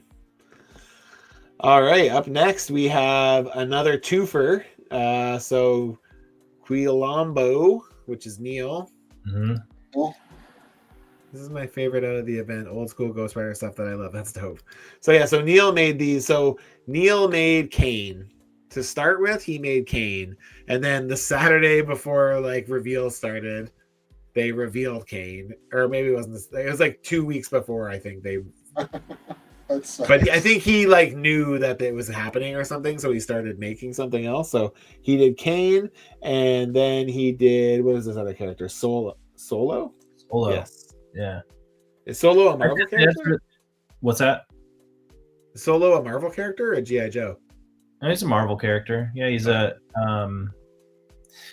would say I remember him from Spider-Man originally, and then he was also in the Deadpool comics when Deadpool had like a team of like 5 Deadpools, you know, like Slapstick and Stingray, the Deadpool Corps or whatever. I guess, yeah. And then I was just gonna say, well, I wish you were familiar with the character because I was gonna say that choice of head sculpt use is brilliant. Nice. He used either a Tomax or Zaymot from the G.I. Joe Classified line, and that's why that hair looks familiar. Yeah, it's nice because I just feel like it looks like Solo. Like I feel like it works really well for Solo. Nice. So And we're hearing from Spider-Man, and he said, "Yes, you're right." There you go. Good eye. Yeah, this turned out great too. What's that? I just was telling Neil this is like some of his best work. I These agree. are outstanding. Yeah, I agree. Yeah, I mean, I don't have attachment to Solo, so I don't really know. I can just look at it, and I think it looks. I like how like the colors go together, and I think it looks good, like all together. But like, I base most of my opinion off of Kane because it's like I know what Kane's supposed to look like, and like if you just think about the '90s, yeah, I mean, like yeah, I don't know, he's very cool just because the costume made him stand out. Totally. But yeah, that Kane, it's great, so good. It is. I love it. Yeah, I told him, I was like, dude, I think that Kane might be my favorite thing you've done. That's very cool. I love this. The unmasked head is really cool, but I like the masked head as well. What's the hair on the masked Kane? I think it's a 3D print. I might be wrong though, but I think he got a 3D print. Okay. I was like trying to think if that looks familiar or not, but that's I like the motion. Yeah, me too. I do as well. Yeah, he'll tell us in a second because he's I'm guessing here. So, where'd you get the heads from, Neil? Tell us. I'm pretty sure he had told me that he got a 3D print because I commented on how much I liked it. Yeah, 3D print. And he's like, it's just a 3D print. And I'm like, it's still fucking good, man. It's still painted well and looks awesome. That's a nice brown. Yeah, what kind of brown did you use? Say the name and the brand. Tell us. Is it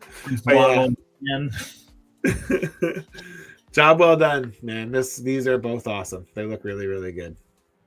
Yeah, the sculpt on that stuff, Neil. The sculpt, I don't know what that is on Kane, the scarring or whatever the hell that's supposed to be.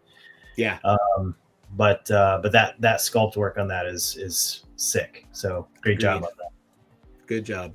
Sure. All right, next up we have Thane, son of Thanos, from Super Yeti Customs, and C-Rob the creator received it. Crob the creator. I say C-Rob because his name's Chris Robinson. I say C-Rob too. I don't think you're supposed to say Crob. Okay, good. That's why I'm sticking with C-Rob. I wish he was here. Oh wait, he is here. Yeah, he is here. Crob or C-Rob? Yeah, is it Crob or C-Rob? You let us know. Crob the creator. I think it's C-Rob. Crob the creator or C-Rob the creator? His name's Chris Robinson, so I'm guessing C-Rob. That's why I say it. That would be my guess. It's C-Rob, see? Yeah, there you go. Yeah, that's how I always say it. Me too. Whew. Right. I'm on it. For all of you posers out there who think you know, you're wrong. Yeah, that's right. Crob. Who the fuck's that? Okay. All right. So this is what Crob people. Sorry, I couldn't resist. Oh, that's awesome. So this is Son of Thanos and made by Super Yeti. And yeah, he did all the sculpting on the armor, on the body. He did the gauntlets. I think he did this on a Vulcan body, I think. So everything you see on here that's not from a Vulcan body, he did. Well, that's very cool. Very impressive. Neil's been saying Crob the whole time. You're wrong. Now you know. Yeah, this is sweet, man. This turned out really nice. So I don't know what head he used, but I know he did some sculpting on that chin and on the helmet. Yeah, Brett's usually pretty sculpt heavy, so he is very sculpt heavy. He doesn't shy away from sculpted that face. Yeah, it looks awesome. Yeah. See that Batman he's been working on? I think he's been working on it for a while, but man, it's real nice. Oh, cool. Yeah, I haven't. I need to get back in the loop here. Yeah, get on it. This is a cool. Chris has like some really cool displays, and like this just looks so cool with all the crew that Thanos hangs out with. Yeah, that looks awesome. Looks so good. That's a nice group shot. Amazing. I really like that gold too. Again, I know we're talking metallic paints, but that gold is popping. Says Yeah. need some outriders. Another Yeah. least favorite color to paint. Gold? If you have I a don't good like gold it. paint, it's good. But if you don't, it sucks. I don't know. I used Turbo Dork Oh gold yeah. on this on the static custom, and like basically I used Turbo Dork for most of the static custom, and in general I liked all the paint except for the gold. The gold? The gold I was sort of like, well, what am I gonna do about that? I don't know. It was what I had. I mean, the bottled paints, the non airbrush ready paints like the Citadels and stuff like that. I don't necessarily know that I have a really good gold at the moment that I prefer. So anyways, I like this gold too. Me too. Looks sharp. Job well done, Brett. All right, up next we have another twofer. So US Customs. Oh, this is hang on, let me go to the our post. There we go. So US Customs made these two. It is a Werewolf by Night and a Frankencastle, and one of our new participants, Alan Toys, received them. So very cool. very I always cool. love seeing Frankencastles. Me too. I made a Frankencastle years ago and then traded it to somebody. And then like many years later, they posted it on Instagram, and now I'm like drawing a blank on who has it. I can't remember who it is. But I've always wanted to make a Frankencastle again since then. And every time I see somebody make one, I'm reminded of the fact that I'm lazy and I need to make one, because it seriously is like one of my, that's the Punisher for me. Like Frankencastle. Is it? Oh wow, that's crazy. Yeah, that's my favorite run of the Punisher. It's the only run that I like. And that Werewolf by Night is, I think, the one from the show, right? From the one shot special. I don't know if it was meant to be the MCU one or not, but I'm not sure actually. Well, either way, it looks really cool. To me, it emulated the MCU one. Yeah. And I was very. It wouldn't surprise me because US Customs does quite a bit of like movie property stuff. Like he's done like a whole thing of like all the boys characters and like so like he does a lot of that kind of stuff. So it wouldn't surprise me if he was drawn to it because it was like an MCU version. And it also makes sense too because he used that pizza Spidey kind of body, right? So it's like a more like scrawnier proportions, not so superhero-y, right? Yeah. So well built up a little bit with that sculpt work. And I'm thinking now that I'm realizing, I think those might be like Shang-Chi legs. Yes, it looks like they are. Yeah, or maybe like a Legion. Maybe is what I was thinking. Oh yeah, it could be. Yeah, that would make sense. Because then he had the same legs, but same legs. Yeah. Color, the base color would be nicer on. Yeah, Legion for sure. Anyway, but it wouldn't have it would have a different torso. Anyways, it doesn't matter. He said, funny enough, their gold gave me problems for my static too. I just went with Citadel. Oh. I think my gold for brush on is Vallejo for brush on. Works pretty good. Yeah, a lot of my like regular paints, I feel like I'm like when it comes crunch time to paint something, I open it up and I'm like, well, this is dried out. Yeah, same here. I have a lot of paints that have been around for a long time. I don't really have time to waste on static when I was trying to get it done. No, yeah, you didn't. Very cool. Yeah, this is sick, man. This turned out really nice. Yeah, that's a nice silver again, actually. I agree. And another nicely done Punisher logo too. Yeah, another very very bright and clean white. Yep, agreed. So hard, yeah, looks great. Job well done. All right, up next we have Bloodshot made. Sorry? I was just saying Bloodshot. Oh, yeah. I don't know. I mean, I know who it is, but I've never followed Bloodshot, so I don't really know. Made by M. Gantz for Death Chases Me, another one of our new people. Yeah, I don't really know. I just know what they look like, and this is what he looks like, so it's it works for me. I don't even recognize. Is that It's the Punisher Is head, that, maybe? I was gonna say, is that the Punisher head from the bike, the motorcycle? No, No, not the newer one, not the one with the Viking helmet. No, that's no. Okay. Yeah, he looks no, like but I don't know. he's I'm not white. actually sure. My gut tells me it's a Punisher head, but I don't know which one. Oh, Nico's on. Oh, what up, Nico? How's it going, man? Howdy, Nico. Box of cannons. What's going on? Yeah, it looks like he used like that Luke Cage the Netflix legs, but the torso I'm not quite sure about. Yeah, I wonder if this is like, again, I don't really know Bloodshot either. I remember him, but Yeah, I know they same. made like a movie, I want to say. Yes, that sounds familiar. Last couple of years, I maybe. wonder if this is like movie-ish. I don't really know. Yeah, maybe. I'm not sure either. I wish I paid closer attention to that stuff. Either way, it's This really year. Yeah, it is. It looks great. Yeah, he did a really good job, for sure. It's clean. Yeah, Caretaker said clean job with the skin tone. I agree. Nice. All right, next one. Another twofer. So this one is what Pim Particles received, and it was made by Face Customs. It is Mainframe and American Dream. So I didn't know that Face was doing 2 figures.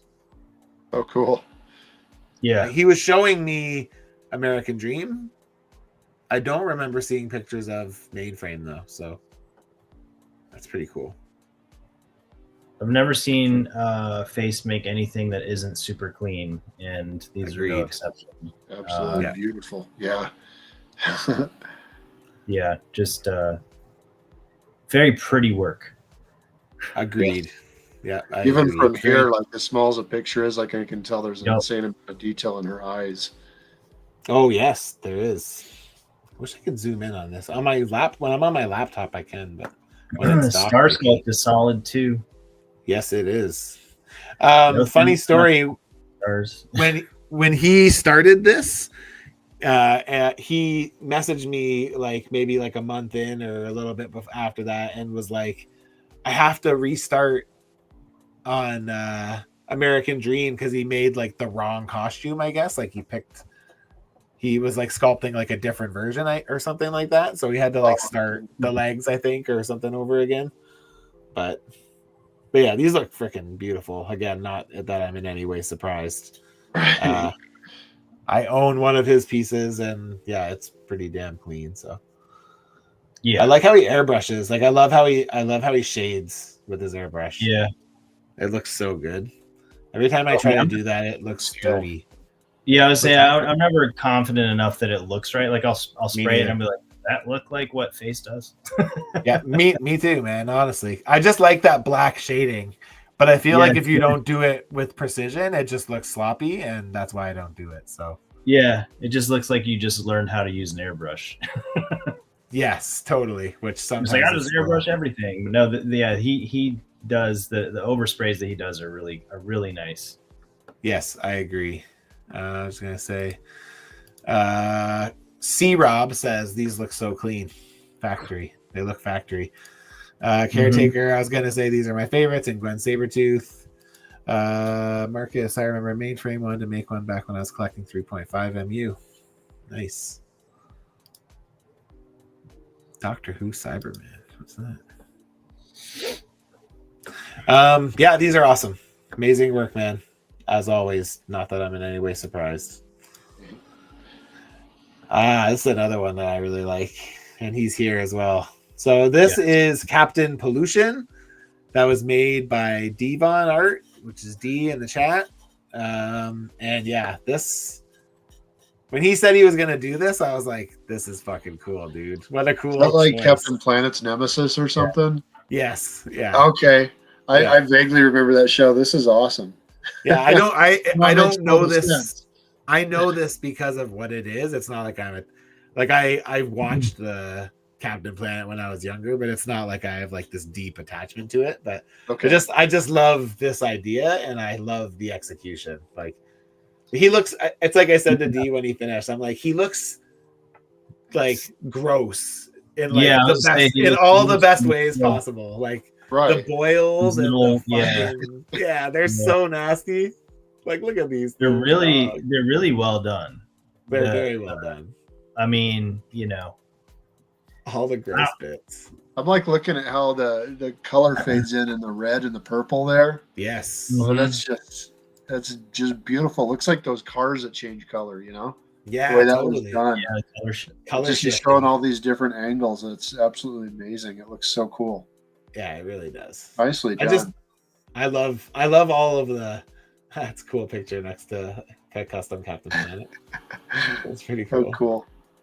Yeah, he was when he was trying to decide on a head. I was like, I went through my fodder bin and I picked up as many like smiling, kind of like sinister smiling paints heads I could find.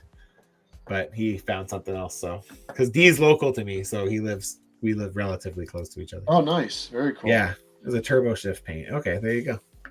That's a decoupage logo, I'm guessing. It's vinyl. He does a lot of stuff with Oh, vinyl. vinyl. It's Okay. very cool. It's like one of those crickets, or those. Yeah. Yeah. So That's cool. I think it's a 2-part, so it's like a. It's very crisp. It's very clean. Yeah, totally clean. So, yeah, job well done, D. This looks really, really good, man. It's very nice. I love it. Yeah, Malekith, that's what he used. Oh, He used 2 and Malekith. sculpted a closed mouth on the second one, and cut out vinyl and drew it in an Illustrator. Nice. Really good. Again, that's another cool thing about these, and like getting to see behind the scenes on them is like all the different things that everyone does, like different approaches and like different way they get to like. Yeah, I'm trying to think of who else used to use vinyl and do it very well. There was somebody else in the group that did a lot of that. It's escaping me at the moment, but yeah, I love that. Smart, very smart. Next up is this Destiny. It's designed by Jamie Fay, who I'm not familiar with, but it's a very specific look for Destiny that Geek Out Now received. And when he posted it, he actually got the artist to like comment on it, and I think he shared it as well. And so it got a little bit of traction for Pickett when he posted it. So it's kind of cool. That's cool. Yeah. But I'm not familiar with this look, but based on the look that was in the reference images, like he pretty much hits the nail on the head. Like it's pretty much perfect. So that's cool. Yeah, they just released one that gets the variant, the different style one as well. Totally. How cool. Yeah. Oh, this is cool. The ultimate compliment, Neil says. Yes. Very true. Pim uses it for his boxes. The vinyl? He might. I don't know. Maybe. But yeah, this is very, very cool. Do you know that artist, Wes? Nope. You know that? No, me neither. No, this looks like I haven't been reading modern. For like the last year, I would say I haven't read. Okay. And I don't know when this came out, but it definitely looks very, very X of something type of storyline. Agreed. It looks very modern. Yes. But it looks cool. I'm really wondering what that material is. That's for the overlay. Overlay? Yeah, me too. Yeah. He's not here. I don't think he's here right now. Yeah. But well, anyways, good job well done, man. Good job. And even cooler that you got a call out from the artist. That's fucking amazing. Yeah, absolutely. That's so cool. So this is a Bucky that was made by Zach Seat Driving, which this was his first year. Me too. I remember he got this done relatively quickly too. Yeah. And I was just like, man, this looks fucking. You were in his group, right, Wes? I think you were in his group. Yes. Yeah. Seeing it come together. Oh, he said it was Procreate. Okay. Oh, Procreate. All right. That's cool. That does make sense. So you get a little. But I was in this group, and Zach Seat. I was just honestly kind of surprised and shocked and blown away by how quickly and well this came together. Agreed. And we have to worry also about base parts as organizers because we've got rules and I do remember being a little bit concerned, I think, about how it would turn out, but proportionally, Lightning Collection for a teen, it makes sense, it works. I agree. And if I remember correctly, he also chose colors that were the colors. Like he chose red legs and blue torsos and stuff. And I'm not gonna lie, look, this is the only shit that I have actually like accessible. I bought this, and somewhere down there is a blue Power Ranger because I'm gonna steal this in about 17 years. Just add it to the never-ending list of customs that you already have. I bought the parts for it, but but you would think Hasbro would have to get around to making a Bucky before I get a chance to. You would think. They need to make a better Winter Soldier, really too. Like the one they just did was okay, but it could be way better. Yeah, but I can't believe we haven't gotten an updated Bucky. It seems like such an obvious choice, especially now that we have a Kid Omega body. But yeah, that new teen body is perfect for some young invaders. Give me a freaking original Human Torch and a Toro by now. What the hell's going on? But yeah, anyways, back to the custom. That Bucky is really cool, and that head sculpt too. Head sculpt is very nice. Yeah, no, it turned out great. I was the same. I remember when he, like, how quickly he got it done, and I was just like, man, this is like fucking great, like really nice. Yeah, I definitely had so good. Yeah, I definitely had like a what the hell moment. Being in that group, and I was like, the hell, this guy's done already? What the fuck? What comes to mind when I see this thing is just bold. Like, it is bold. Yeah, you look at it and it's like it glows, just the way. Yep, that it was done. It's outstanding. Yeah, and I think that was a 3D printed head sculpt, right? I believe so. Yeah. Yeah. Yes, they did sculpt the torso. They just did like that flap overlay over top of the Power Rangers torso, and then the buttons. So. Pretty cool. Yeah. Zoom. Mm-hmm. Yeah. Yes, very quick. Very quick. Oh, yeah, there you go. Rick says he's been on my list a few times. Need one to complete my Invader set. Well, here's some inspiration for you if you get sick of waiting. Anyways, job well done, man. For the first round, this is a great showing, man. Very good. 3D printed, and I added a mask to sculpt from Cults 3D. Cool. That's awesome. Job well done. All right, up next, we have this very, very pretty Angela from Spawn that was made by Joe Amaro, and Greenskin Customs received it. And I really like this a lot. Yeah, no kidding. I do. Yeah, I caught myself doing a double take on this one because at a glance, did you think it was the old one? Because the old, yeah, at a glance, I was like, it's the old McFarlane. Here, this is from Joe's page himself. 30 years ago. Yeah. And then, then at a deeper dive, I was like, well, okay, all right, this is well done. Very well done. Yeah, and I think Joe's one of our people who work in the industry, so to speak, who participated, and I think he built a lot of this stuff. I think so. Yeah. I also think he had a midpoint change. I think he was going to do something different, and then he switched. So, oh, really? I think so, yeah. I'm pretty sure he was working on something different. At check-in, he was working on something different. So, but yeah, this turned out great. So, I mean, the fact that he got this done between check-in and the end is good. I'm looking at it on his page because I can get a better idea of the parts he used, but the even the little chains are cool. Yeah, I agree. Yeah, lots of lots of nice little details in there.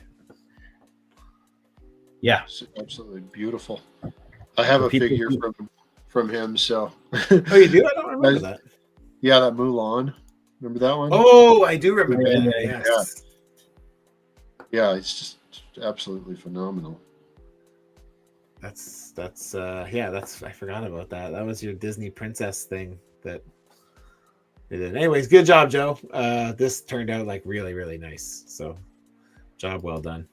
Done. Up next we have this Terraxia made by Space Age Stuff and received by Famous J. So yeah, you can see Famous J in the background. He has all of his a bunch of his figures from previous. Oh, yeah. So there's the Luther that I made from made that. Umbrella. Yeah, and then there's that Judge Dredd. I can't remember who made that Judge Dredd. I want to say it was it Dirks? Maybe it was. I can't remember who made it. But he made it on that astonishing Cyclops body, and I was like, that is so fucking smart. Yeah, it's a nice Dredd. Yeah. Yeah, it's so good.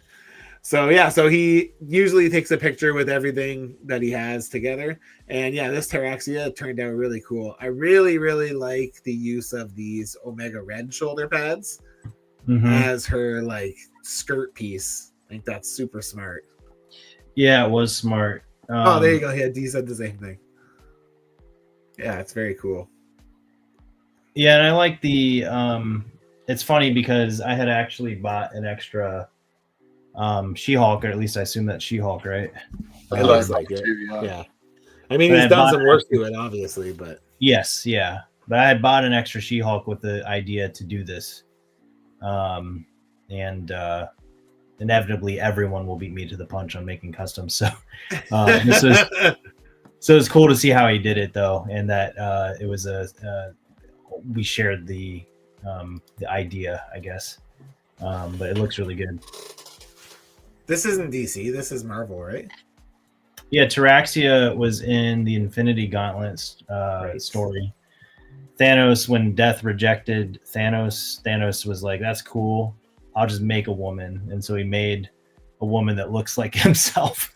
And he's like, we'll love each other. But like I mostly remember her because if I remember correctly, she in the Infinity Gauntlet, she twists Iron Man's fucking head off and then just throws it. Damn, fucking punts that shit. You just see his helmet and some blood coming out of the brutal. Always, yeah, very brutal, yeah. Yeah, so this turned out great, man. Good job. And yeah, I really like the use of parts here. So yeah, job well done. Good job done. All right, up next we have this Misery custom that Tin Rocket received, and it was made by Caretaker again. So this is the second figure he made. So we had somebody who was in the event who had to get surgery on their hand and was unable to finish about, I don't know, maybe like a month out or so. So we ended up asking, I put the kind of feelers out there to see if we could get someone to replace. And yeah, I was overwhelmed by how many people reached out and said, oh yeah, I'll help. So first of all, kudos to our whole group for that, because I think there was like 7 or 8 or 9 people that reached out and offered to help. But yeah, Caretaker took it pretty quick. And cool enough, I actually got to see this in person last night because yesterday Morley swung by, Tin Rocket swung by. He went to the post box to pick something up and came over last night. And he's like, oh, I thought you might want to see it. And yeah, man, it looks really fucking good. Really like the dry brushing he did on all the red parts. Like it looks like flesh. Like it looks like, again, not to make it sound gross, but it looks like gross sometimes. Like it looks like muscle is what it looked like. It was really nice. Yeah, when I saw this one pop up, I was zooming in on it because I just think it looks so cool. Yeah, the white's very striking too. Yes, because it's still like everything else has got like a grittiness to it, but the white is like bright and like very vibrant. And yeah, it really brings out everything that's under it too. It really like brings out the definition of the painting. It's just really well done. You said this was the second figure he made for this event? So yeah, he did this in like 3 weeks or something like that, or maybe not even. It was it was it was good. I do like to impressive. It's impressive. Yeah, Yeah, impressive, and then even more so because he put it together so quick. And Yeah, I this think, is outstanding, dude. yeah, and I like the way think that those the tendrils come out of the hair. Okay. the hair, Well, I like yeah. the way that it's done all together. But the okay. Yeah, I'm sorry. I'm watching like the little video on his page right now.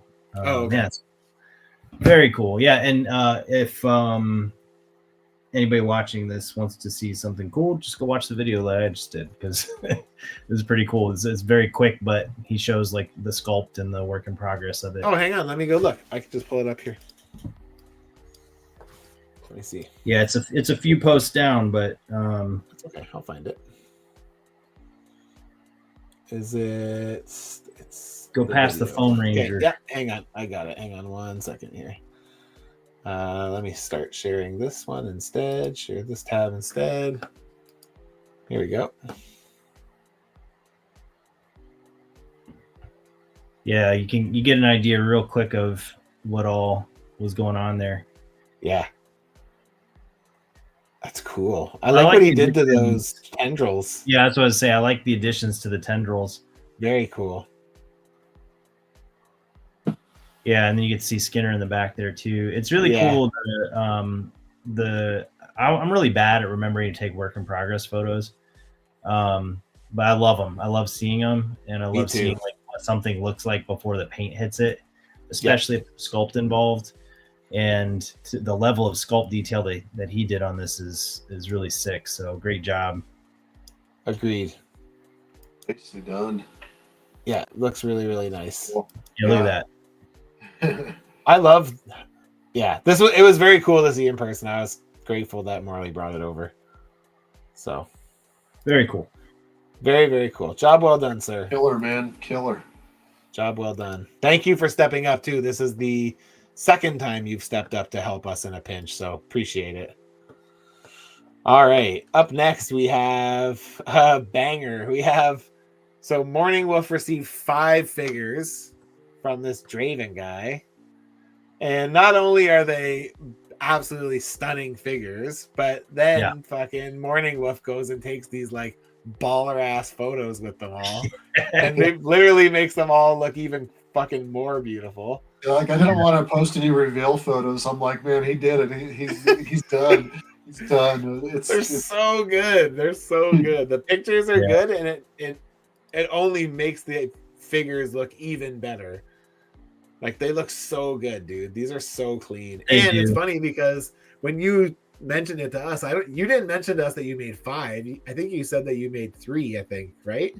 Yeah, I just kept going after I sent you guys my final photo. I'm like, it's not even September yet. Like, part of it was my frustration of making that hell charger. Yes. And like, I kept fucking it up, so I'm like, I'm gonna go back and just keep making figures for my recipient.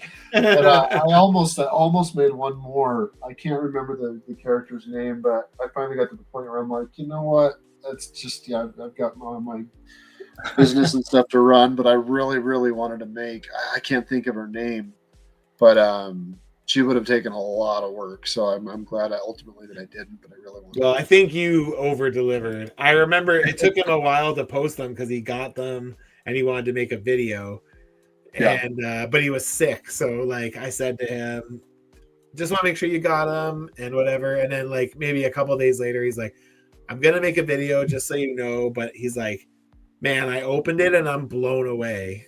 And he's like, it's hard for me to pick a favorite. And when he said the Sienna Blaze, like I think I like the Blaze figure the most. I'm like, I don't remember there being a Blaze figure. Yeah, what the hell? I remember Megan and Magic and Namarita. And then so when he actually sent me pictures, I was like, these are the first time I've seen these. So yeah, news to me. Yeah, I'm glad that you mentioned this, Draven, because I was thinking like I actually was feeling guilty because I was like, fuck, did I see these already? Like I felt bad because I was thinking like I saw all of them and somehow forgot them. But it turned out that no, I just hadn't seen them. You just hadn't seen them. Yeah, fair enough. But yeah, I did something kind of untraditional this year. You know, usually I I pick the one, and then I try to find the most complicated one that's gonna cause me more mental health issues than I need. And I just I was looking at his list, which it was correct me if I'm wrong. I think Namorita was the only non-X-Men on the list. If she is, then obviously I'm unaware. But she's I was just looking. I guess is that team that she was on, the New Warriors? They're not really X-Men adjacent, I guess. Are they? No, they're not. No, but they did team up with X-Force. Oh, okay. Maybe that's where it's from. Sorry, Draven. Sorry to cut you off. No, you're good. Yeah, what I did is I just I looked at the list and I started looking at basically I have a ton of fodder and I'm like, oh, I could use that or I could use that. And so I slowly started piecing stuff together. And before I knew it, I had the 3 that I originally done, pretty much almost kit bashed. I was like, holy shit.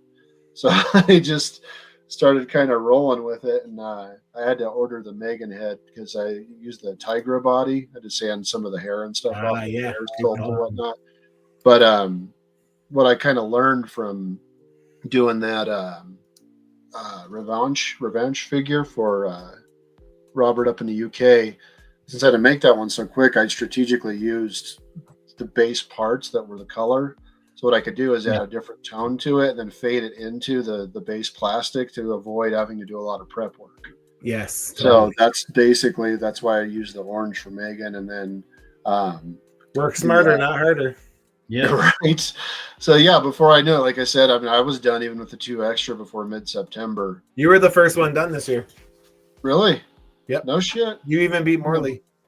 That's unheard of, especially since I was late the last 2 years. But I really wanted to focus on going old school again and stay away from the digital sculpting because that was what really kind of held me up the last 2 years. Yeah. And while I'm obviously getting better and faster at it, I was just like, you know what, I can't be late this year. Let's see what I can do. And before I knew it, I would have 5 figures done before October. So I'm like, cool. I'm definitely not late this year. So this silver on Magic is fucking crazy good. Yeah, is that a Molotov pen? It's something similar. I actually was not impressed with the Molotov because it's, even though it said allow 24 hours to dry everything, I read said give it a couple weeks or whatever, and even after that it was still leaving fingerprints and stuff. So I ordered just a different brand off of Amazon, and in my opinion it was 10 times better. So I actually used for Sienna Blaze as well, and for Namorita's Trident there I used one of the gold versions of that as well. And oh wow, that does look nice. She was my favorite. I think that's the best face I've ever done, was on her and eyes and everything. So I like your textured body on the bodysuit. That looks fucking so good. Mm-hmm. Oh, very cool. Yeah, thank you. I actually being that I've got 3 daughters, anytime they throw out anything like frilly or lacy, I keep parts of it before we throw it away. That was actually some lace that was off of an Elsa dress that one of my kiddos had. So I basically put the green stuff on and pretty much stamped it into that, and it picks up the paint really well with that texture. So you're a texture king, dude. Your texture always looks fucking so good, always. I appreciate it, thank you. And Neil says I was only 5 week. Yeah, I saw that comedy, man. I was like, I'm trying to make 6, man. I'm trying to make 6. Yeah, I'm not sure I'll ever do a multiple figure thing again. As you guys know, I like to do something super complex, but this just kind of, I've steered in a different direction this year. I didn't even take any videos or anything like I usually do, and so it was done before I know it. Okay, well, I guess that's it. So, do you have a favorite? Says I lost my mind when I opened the package. Well, that's great to hear, man. I was a little nervous because, like I said, it's not something kind of away from my traditional approach on this. So I'm really glad you enjoy them, my friend. It's all you do clean work. So this is the kind of stuff where clean work really is showcased well. It's smart use of parts, and then just incredibly clean work. Right? So, I love it. Did you have a favorite, Josh? That I made? Yeah. Do you have a favorite one out of those? Yeah, the Namorita. She was my favorite. Namorita? Yeah, just mainly because of the face. the eyelashes always kill me. Like I'll get the eyes decent, and it seems like I always screw it up with the eyelashes. But hers were easily by far like exponentially the best I've ever done. So Cool. I really liked I like all 5 of them, but I really liked Megan a lot. Me too. Megan's my favorite of the bunch, I think. I You just know, like that orange. It pops like fucking Yeah. crazy. and I honestly I used that pink, the pink, because like I was Yeah. I bought some orange and I was trying to paint it. I'm like, this fucking sucks. I don't think I've ever done orange before. And I was like, it looks like shit. It's globbing up.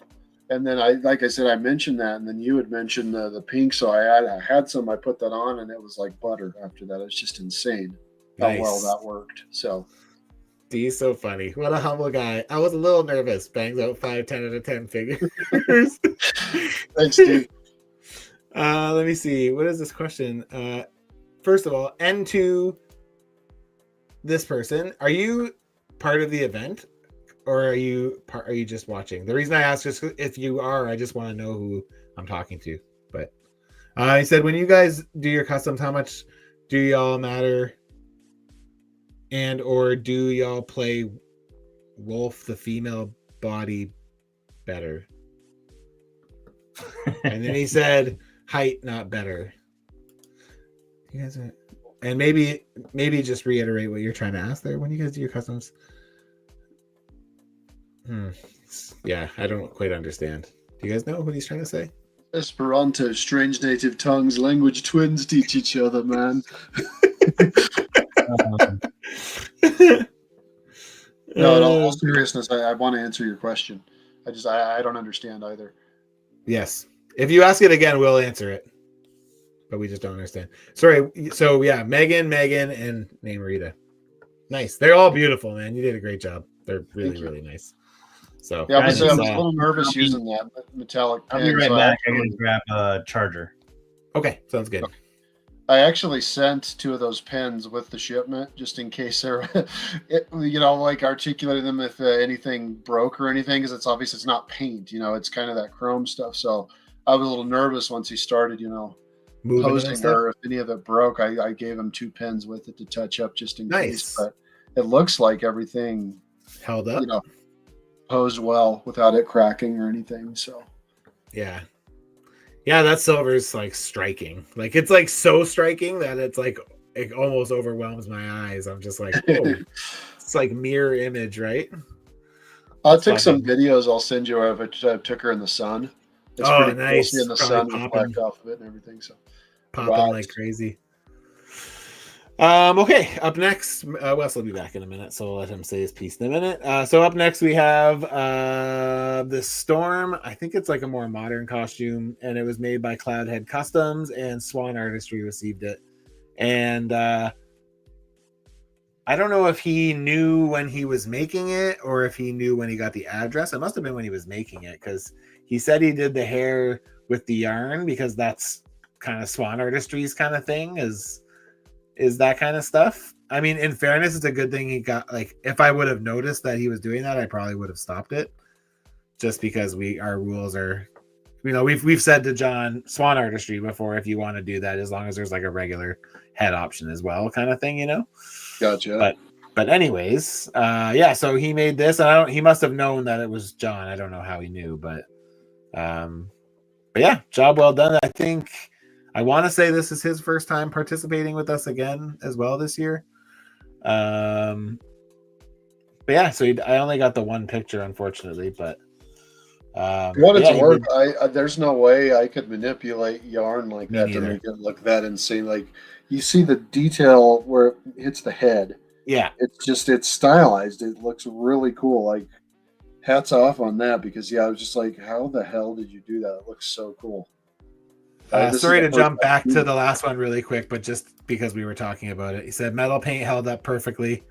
Did it? Okay. Neil says this guy's sending 5 figs and art supplies. I forgot to include a mint for him as well. I think they put a mint on the pillow. Okay, and here's the question. He said, when you all do your customs, how much does it matter? And or do you all play with the female body height? And he said, I'm a fan, kit basher, and observer. Okay, cool. That's cool.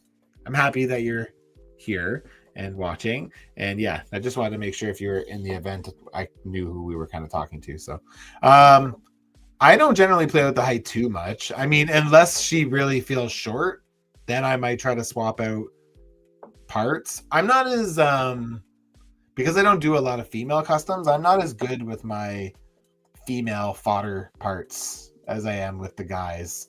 Like with the guys in heights, I can like piece together proper heights just based on the information I have. Like, you know, I know like a Bucky Cap is probably like a 6-foot character, and a Sunfire is probably like a 9 to 12, or like to 6 foot kind of thing, right? So it's like I know my scale there, but when it comes to females, like I don't know that stuff really.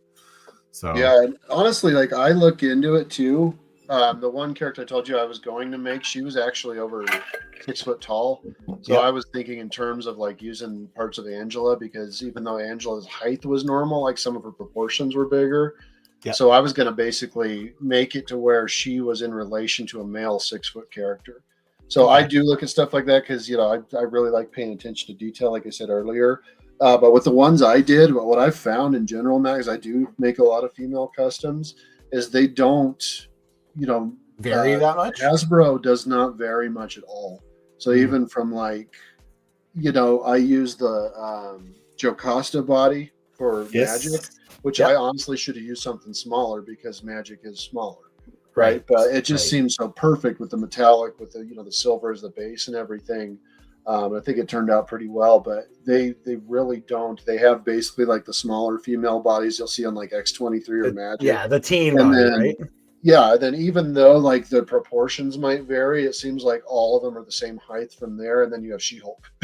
That's pretty much what you get for the female bodies. Like you might get a little bit different, torso, breast size, as far as, the butt and everything goes, but they're generally all the same height. So I didn't really pay attention much to that with the ones I made, but I did recognize that Magic should have been smaller. It just seemed like that Jocasta base was too perfect, and she's basically wearing armor, so I kind of justified it that way. That like, yeah, she should be smaller, but she's all bulked up in the armor. So hopefully that helps answer your question, because that's kind of how I approached that. But if I would have made, God, what was that other character's name? She's like a Indian character, like Indian, and she has a super long hair. She wasn't in a lot of I didn't find a lot of information on her, but she was on Haven, Wolf's List. Haven, yeah. I really, really wanted to make her, but but she had like the snake detail and the boots, and like after I made those 5, and I really wanted to make her too, I'm like, I'm not sure I could justify it. I knew I could pull it off, but I probably should have started on her from the beginning. Yeah, it's like a full sculpt. Yeah. And with that, there we go, Haven. Yeah. I really, really wanted to make that one when all was said and done, but I did look into the proportions, and I knew I would have made her bigger because I think I did read that she was over 6 feet tall. So okay. So yeah, hopefully that answers the question for you. All right. So yeah, we were just looking at this this figure from Cloudhead Customs that went to Swan Artistry, the Storm, and we were just saying that to like deal with trying to like put yarn onto a sculpt to like make hair would give us both fucking anxiety attacks. Yeah, but I also said like it, I'm even on medication for that.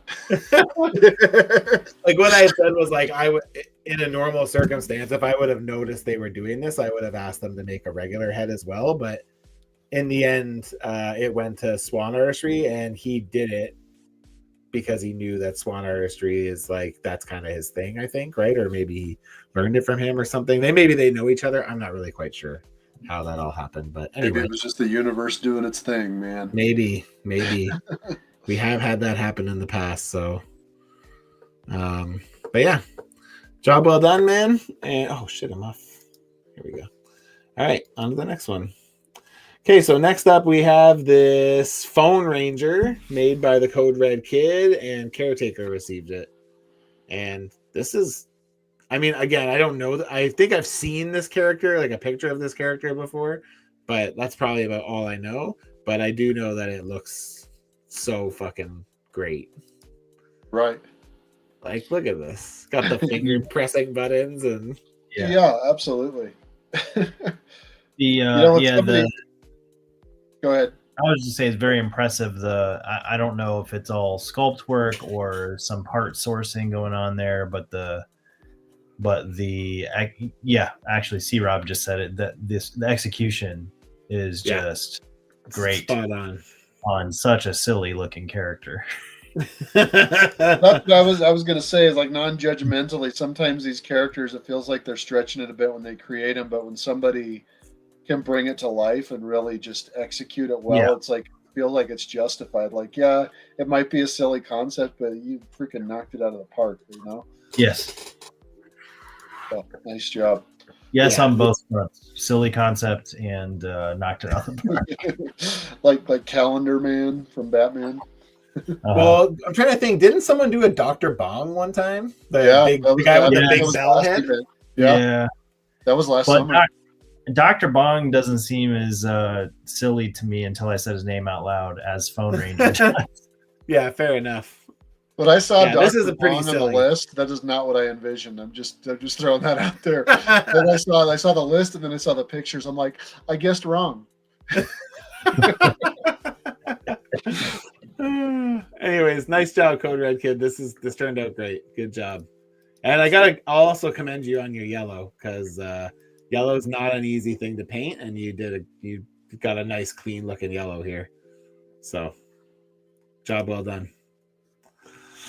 Okay, up next we have an X23 that was made by Death Chases Me, is another one of our new guys, and went to Lunch Break Customs. So I'm not sure if this is obviously it's a more modern costume. I'm not familiar with it, but I definitely like it. But the thing that I like the most about this custom was he built it on a Power Rangers female body. So it has ab crunch, torso pivot, like diaphragm cut, butterflies, and I don't know if he put double jointed arms on it or not, but it has all that added articulation in the torso, and I was like, smart choice. Yeah, that actually looks like the there's like, I think it was Alex Ross did some designs for X-Men costumes, and it looks like the Wolverine costume that Alex Ross designed, except that it's on X23. Oh, interesting. If this comic exists where she's in this costume, I'm not familiar with it, but that's just what it reminds me of. Okay. I like the colors. Like, I like how it's like kind of like a reddish orange and black. Like, it's very striking. It catches your eye. And the paint apps, like the red paint apps, they're like bright and vibrant, and they look good. I did not immediately identify that it was a Power Rangers body, so that's also interesting to learn about. Yeah, I knew it because I remember when he sent me pictures, I was like, "Is that a Power Rangers body?" Mm-hmm. He's like, Stranded's on here. Strand, what's up, buddy? I said your name earlier, and now you're here. Oh, and both he and C Rob are offering some insight. There you go. C Rob says definitely looks like Alex Ross costume. Yeah, there you go. Beautiful work. Yeah, I agree. It's nice, and it looks like it moves really well too. So even better. Job well done. I believe it. This is his first time, right, Wes? Death chases me. I believe so. I think it's his first one. Unless Draven tells me he remembers from Summer Swap. I don't think he was Summer Swap. Seems like a very foreign name to me. All right. Well, hopefully he'll join us again because this turned out great. So good job. She's outstanding. All right. Up next. Oh, this still hasn't been revealed, but I'm going to just say who it was because maybe he did and I just missed it. So this is first up was Sparrow, which is from Amalgam Universe, which is like that DC and Marvel mashup. And Sparrow was like a mix between Robin and Jubilee to go with Darkclaw, who was Wolverine and Batman. And then the other figure is the Man Spider thing, which was put onto the list because of Wes. Because when Wes did this figure last year, he liked it so much that he put it on his list. So, and there was a joke in here. I think it was Mike. Yeah, Mike Create says, maybe every 6 months somebody else can make it until we have one. You started a trend, man. So these were made by T-Fits. He's not a big social media guy, so sometimes it's hard to get him to. I'm pretty sure it was claimed somewhere because I remember looking at like additional photos of it somewhere. All right, cool. It might be on. Maybe it was claimed on Mike's page. I of course was fascinated and interested in looking at the Spider-Man thing custom since I had just made one several months back. And I thought it was interesting to see the change, like the similarities, but also the differences in the approach. Agreed. So it was cool to see I think he used some plastic shrubbery. Yep. And then I'm not 100% sure, but I feel like maybe the tendrils are also from like a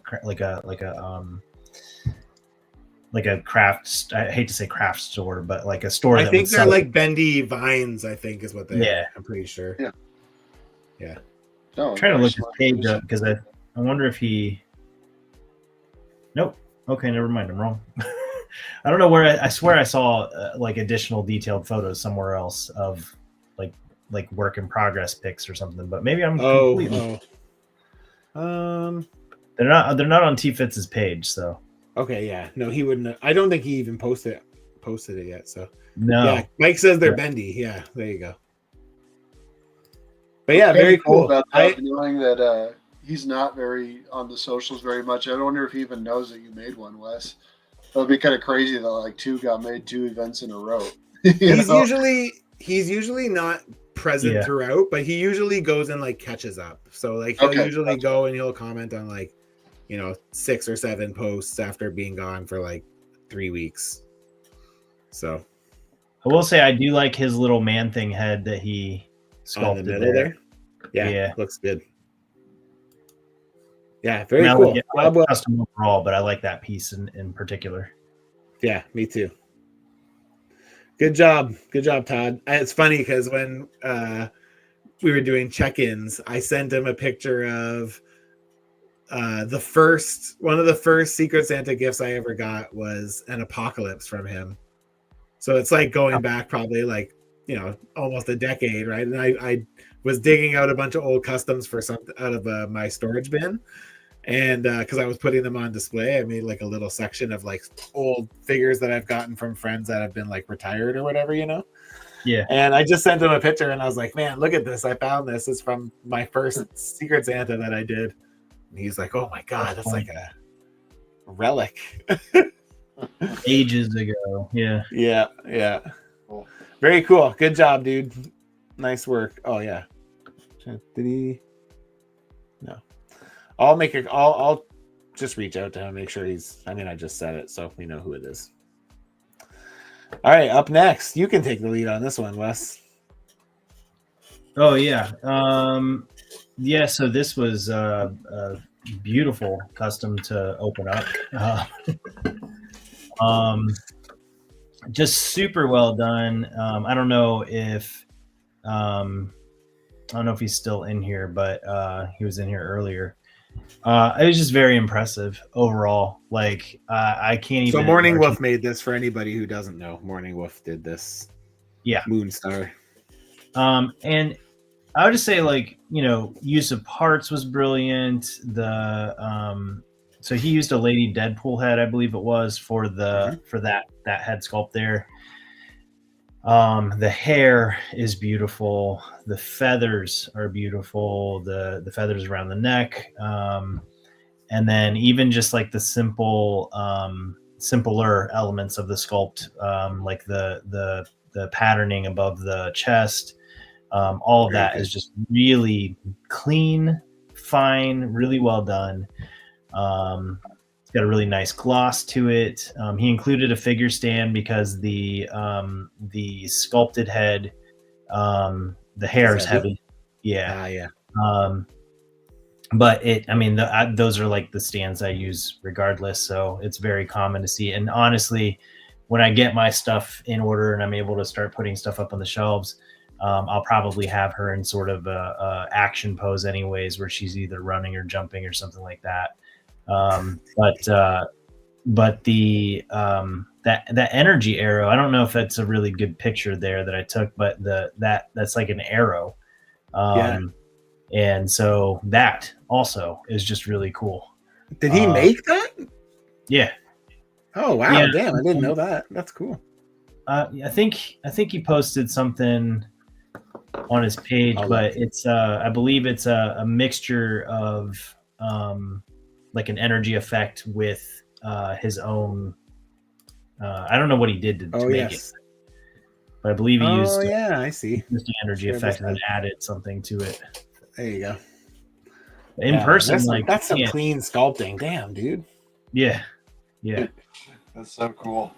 I have a Morning Wolf figure from when we did a swap together, and yeah, it's fucking beautiful. It's so nice.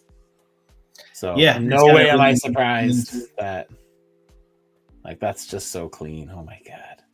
Yeah. Those feathers. There he is. Hot glue as a base. That's what I thought. I thought that it was probably hot glue, but I don't want to misspeak or diminish anything that he did, because that head is so fucking gorgeous. Yeah, that's so good, and that skin tone too, Yep, and the paints in general, like the paint detail on that head. Yeah, it's super outstanding.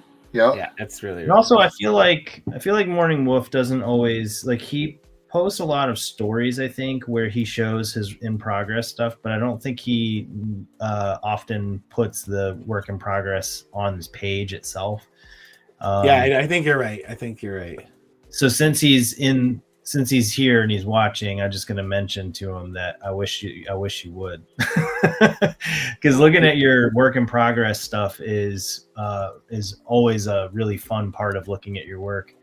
So I love to catch your stories and see it in there, and then also just seeing the shaven plastic off to the side is satisfying, so I really enjoy seeing that stuff, and I take it if it's just from the stories, but if you add it to your page, I'll look at it there too. It's really he's somebody that I just really enjoy looking at the progress and the process. He does a good job at showing it off. Yeah, for sure. Yeah. Oh, and also have to mention the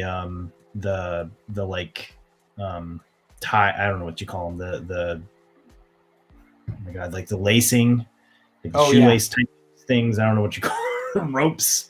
Yeah. I don't know. It's here. I'm losing my mind, but yeah, that area there. Yeah. Oof. Chef's kiss. It's hard to get that to look right. So absolutely. Yes. Yeah. For sure. Kudos all around. Manipulate that little material that small to get it to go where you want to. Yeah. I'm just super pumped to have this in my collection. Truthfully, this era of X-Force and seeing Moonstar come around in the Mutant Liberation Front, and not actually being sure, even though the character's named Moonstar, it wasn't necessarily obvious when I was at the age reading that comic that it was Danny Moonstar. It was sort of proposed that it was her, but it was would they really do that? I'm not familiar with this look for her, so. Really? Oh yeah, no. So she was technically a bad guy for a minute there. Oh, interesting. You said she was on the MLF? Yeah, she was a member of a new version of the MLF. Oh, where that's why. Okay. Yeah, there's a character named Rainfire who was in charge, and Rainfire, they did a lot of retconning with the character, but it was revealed to be Roberto da Costa, Sunspot. Oh, interesting. And so he was the leader, and then she was on the team, but she was sort of like a double agent type character who was actually still good. But anyways, yeah. But it was to my knowledge, I'm not the right age to have read New Mutants when it was in its prime, but I believe when she was this character was when she first started firing these telekinetic arrows. Oh, okay. But anyways, yeah, just made her very cool. And this custom is perfect. Perfect job capturing the character. Nice. Yeah, I mean, it looks perfect. So, job well done to Morning Wolf. Congrats to you both. She's amazing. Yeah. Very good. Very good I have stuff. 0 notes. It's awesome to It's always good when you have 0 notes. That's a bonus. Up next, I'm sorry for the shot options. There was not a lot of. I was trying to pull screenshots from opening video, so I got a couple like blurry ones here. But so this is a Scarlet Spider that Last Customs on the left made for Clearance Customs.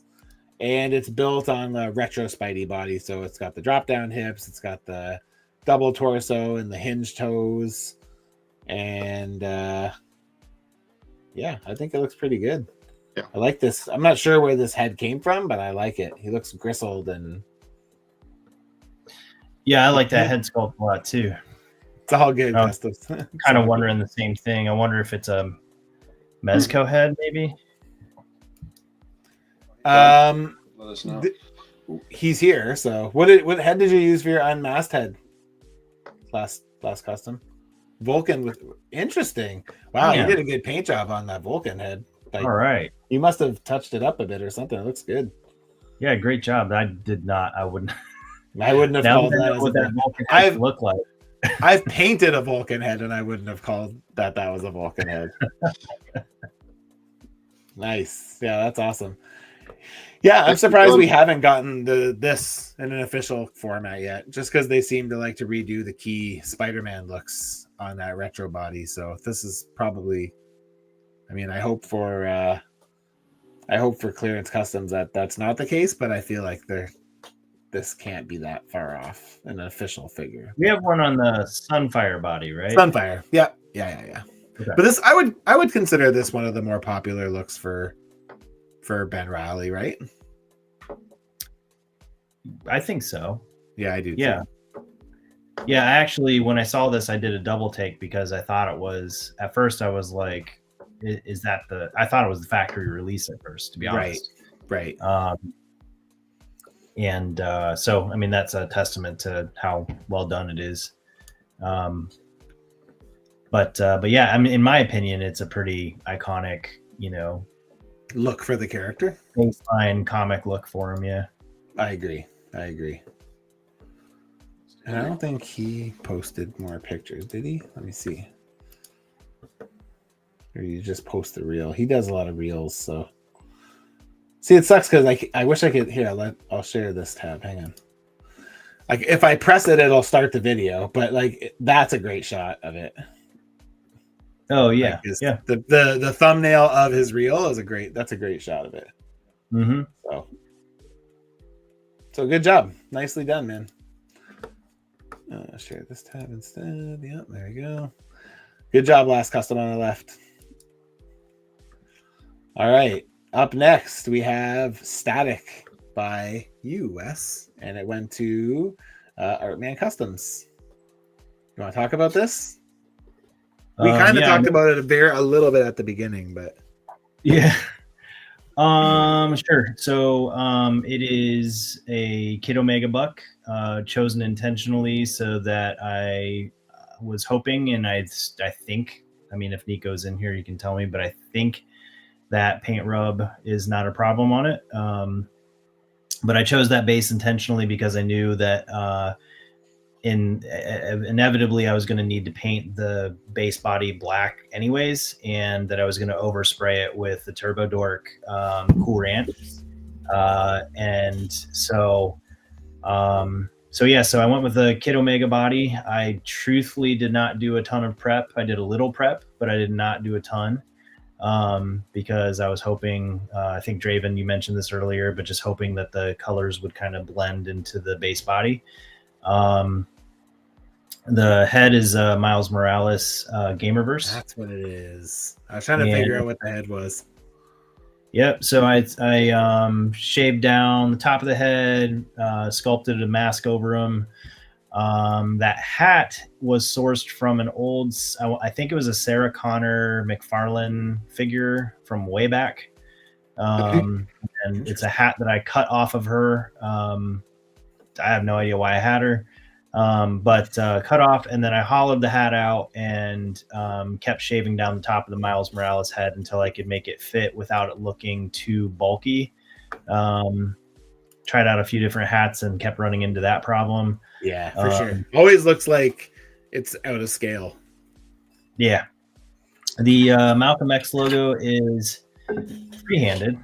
I tried multiple ways to figure out how to mask that off or get something that was, cleaner. I'm pretty happy with how it came out. I think it did come out pretty clean, but I was getting very frustrated with trying to figure out a different solution. Isn't it amazing how fucking annoying an X is? Oh my god, dude! Yeah. As someone who's made my share of X-Men customs, I can tell you how much I've struggled with X logos over the years. Well, and I knew it couldn't be sculpted because that wouldn't make sense. And even sculpting an X would be a pain in the butt. Still tricky. So, yeah, totally. But the nice thing though is that it's black and white, and that's kind of forgiving. You can paint the white and then you can reduce with black. Yeah. And the lightning bolt effect, whatever you want to call that, the pattern in his costume. We talked about this earlier, but that was all masked off with just shitloads of blue tape. I just kept masking and trying to create a pattern that would wrap around the body. Honestly, I didn't see pictures of the back. Does he go? Do you have pictures on the back of yours? Yeah, I got at least one where you can kind of see him from the back. Yeah. This custom actually made me buy like one of those little rotatey thingies. Yeah. So for the next time that I do something that seems kind of difficult, I can actually show it off a little more. Yeah. So you can see it trailing up there a little bit. Yep. And then the hands, the electric hands are from the Electro, of course. And I think I'd actually shaved them down at one point to use for an Iceman. But they still look like electricity, so I just painted over them and cleaned them up and put them together. I like this option too. If you want, you gave him splayed out hands and gave him other ones, so you can give him crazier lightning if you need to. Gotta give at least something else there. I'm pretty happy with how it came out. First time using Draven Dork paints that I've had for a few years now. So got to finally put those to use, and I got to say I'm really happy with how they worked, how they sprayed. And that, I mean, for anybody that's going to ever do a blue metallic, I will swear by that Cool Ranch. It's awesome. Color. Cool Ranch, such a good color. Yeah, and that Kushala that's there on the left, I made as well. I forgot that I made a custom for Nico before. But that's another cool example of somebody who's taken a group shot of their customs. Yes. I actually really appreciate just the this. I just feel like this is a very cool range of like diverse characters on his list that he's received. Nico's got some good options on his list. I wouldn't be butthurt if I got one of his lists one time because it is cool. Yeah, I really wanted to. I think I told you this, Matt, but in the beginning I really wanted to make 2 customs from this list, neither of which were static. Well, at the beginning you weren't moving either, so right. Yeah, and then it just, as time went on, and then I was finally able to get to work on this, and then I had to have my gallbladder surgery, and things just morphed and changed. And I literally have, I'm not going to show them because I'm sure that they'll be on his list again, but I literally have the other 2 base bodies sitting on my desk right now to my left. As I basically got out 3 different base bodies, and I was like, what are you making, Wes? And static was the winner. So was the one. But anyways, I was pretty happy with how it turned out, and seems like he liked it. So I was glad to have had a chance to make it. And to answer that question, Cool Ranch is the color made by Turbo Dork. It's really nice paint. It's good metallic paint. It's like a metallic blue. All of their metallic blues are really, really nice. I bought a few when I did my big Sentinel, and they're awesome. Looks like that. If you're not familiar with Turbo Dork paints, they're pretty cool. Yeah, they're awesome. You got the ones with the new lids too. I heard they keep better too. Oh, this is a new lid. I've had these. So. I'm not kidding. I think I've had these for like 3 years or more. Oh, maybe they're not the new lids then. Maybe they're just different colors because mine are all white. But I mean, I broke the seal on it for the first time when finally got around to using it, eh? It seemed fine to me. No, but I was very impressed. I know you'd used Turbo Dork before, and I got these paints as a Christmas present years ago. I kind of remember that, yeah. So it was nice to get a chance to actually use them. I just haven't made a figure where it made sense, and for static, it finally made sense to use them. So. Yeah, I agree. Yeah, nice, man. Good job. Well, I think he looks awesome. Thank you. Draven, you got anything? Stunning. My first thought is like if you saw this figure, this person in real life, like that's how it would look.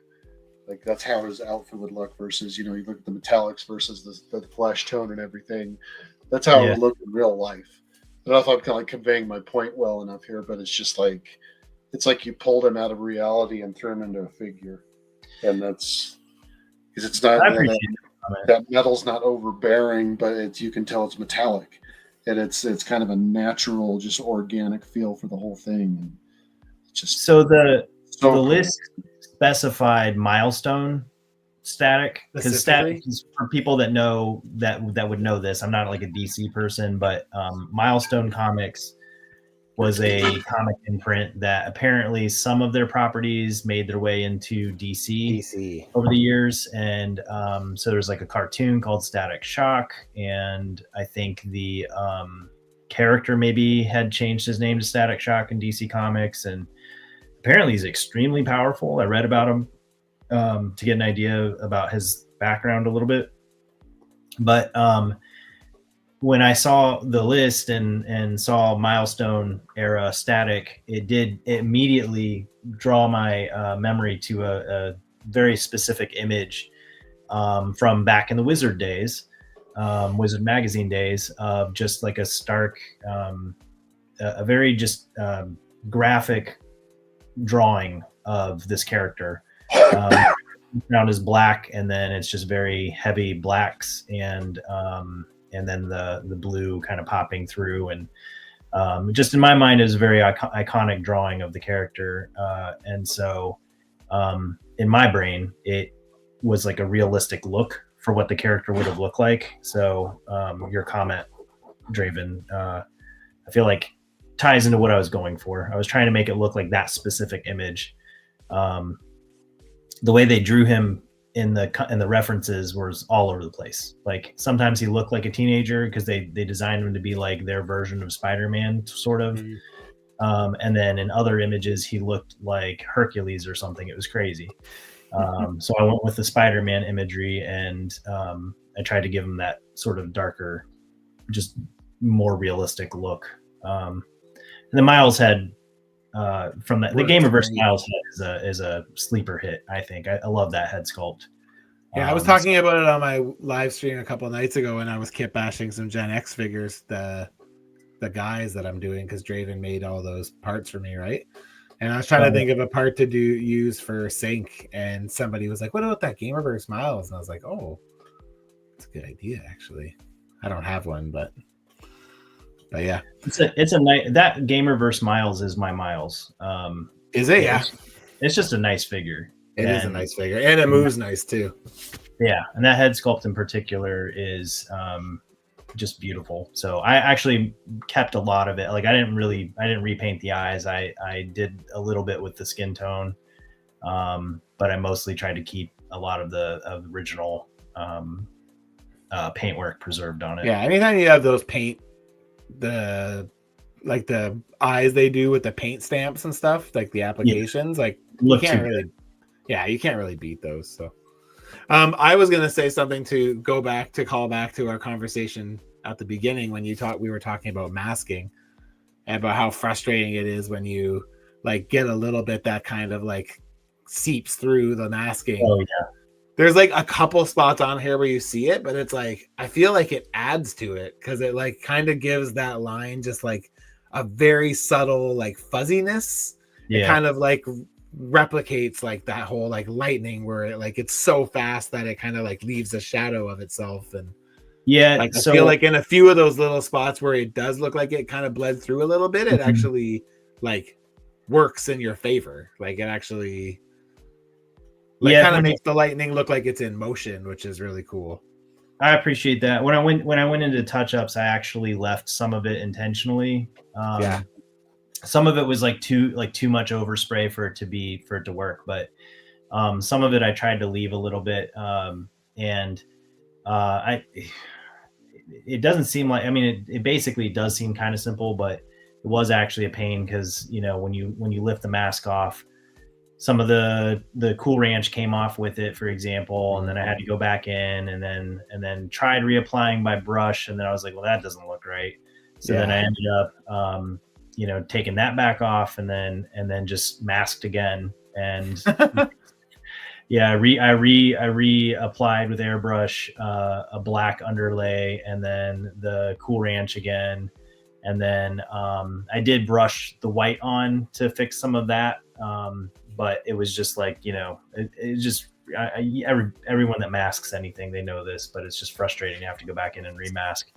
But when I did it intentionally and tried to leave some of the pieces that I thought looked nice.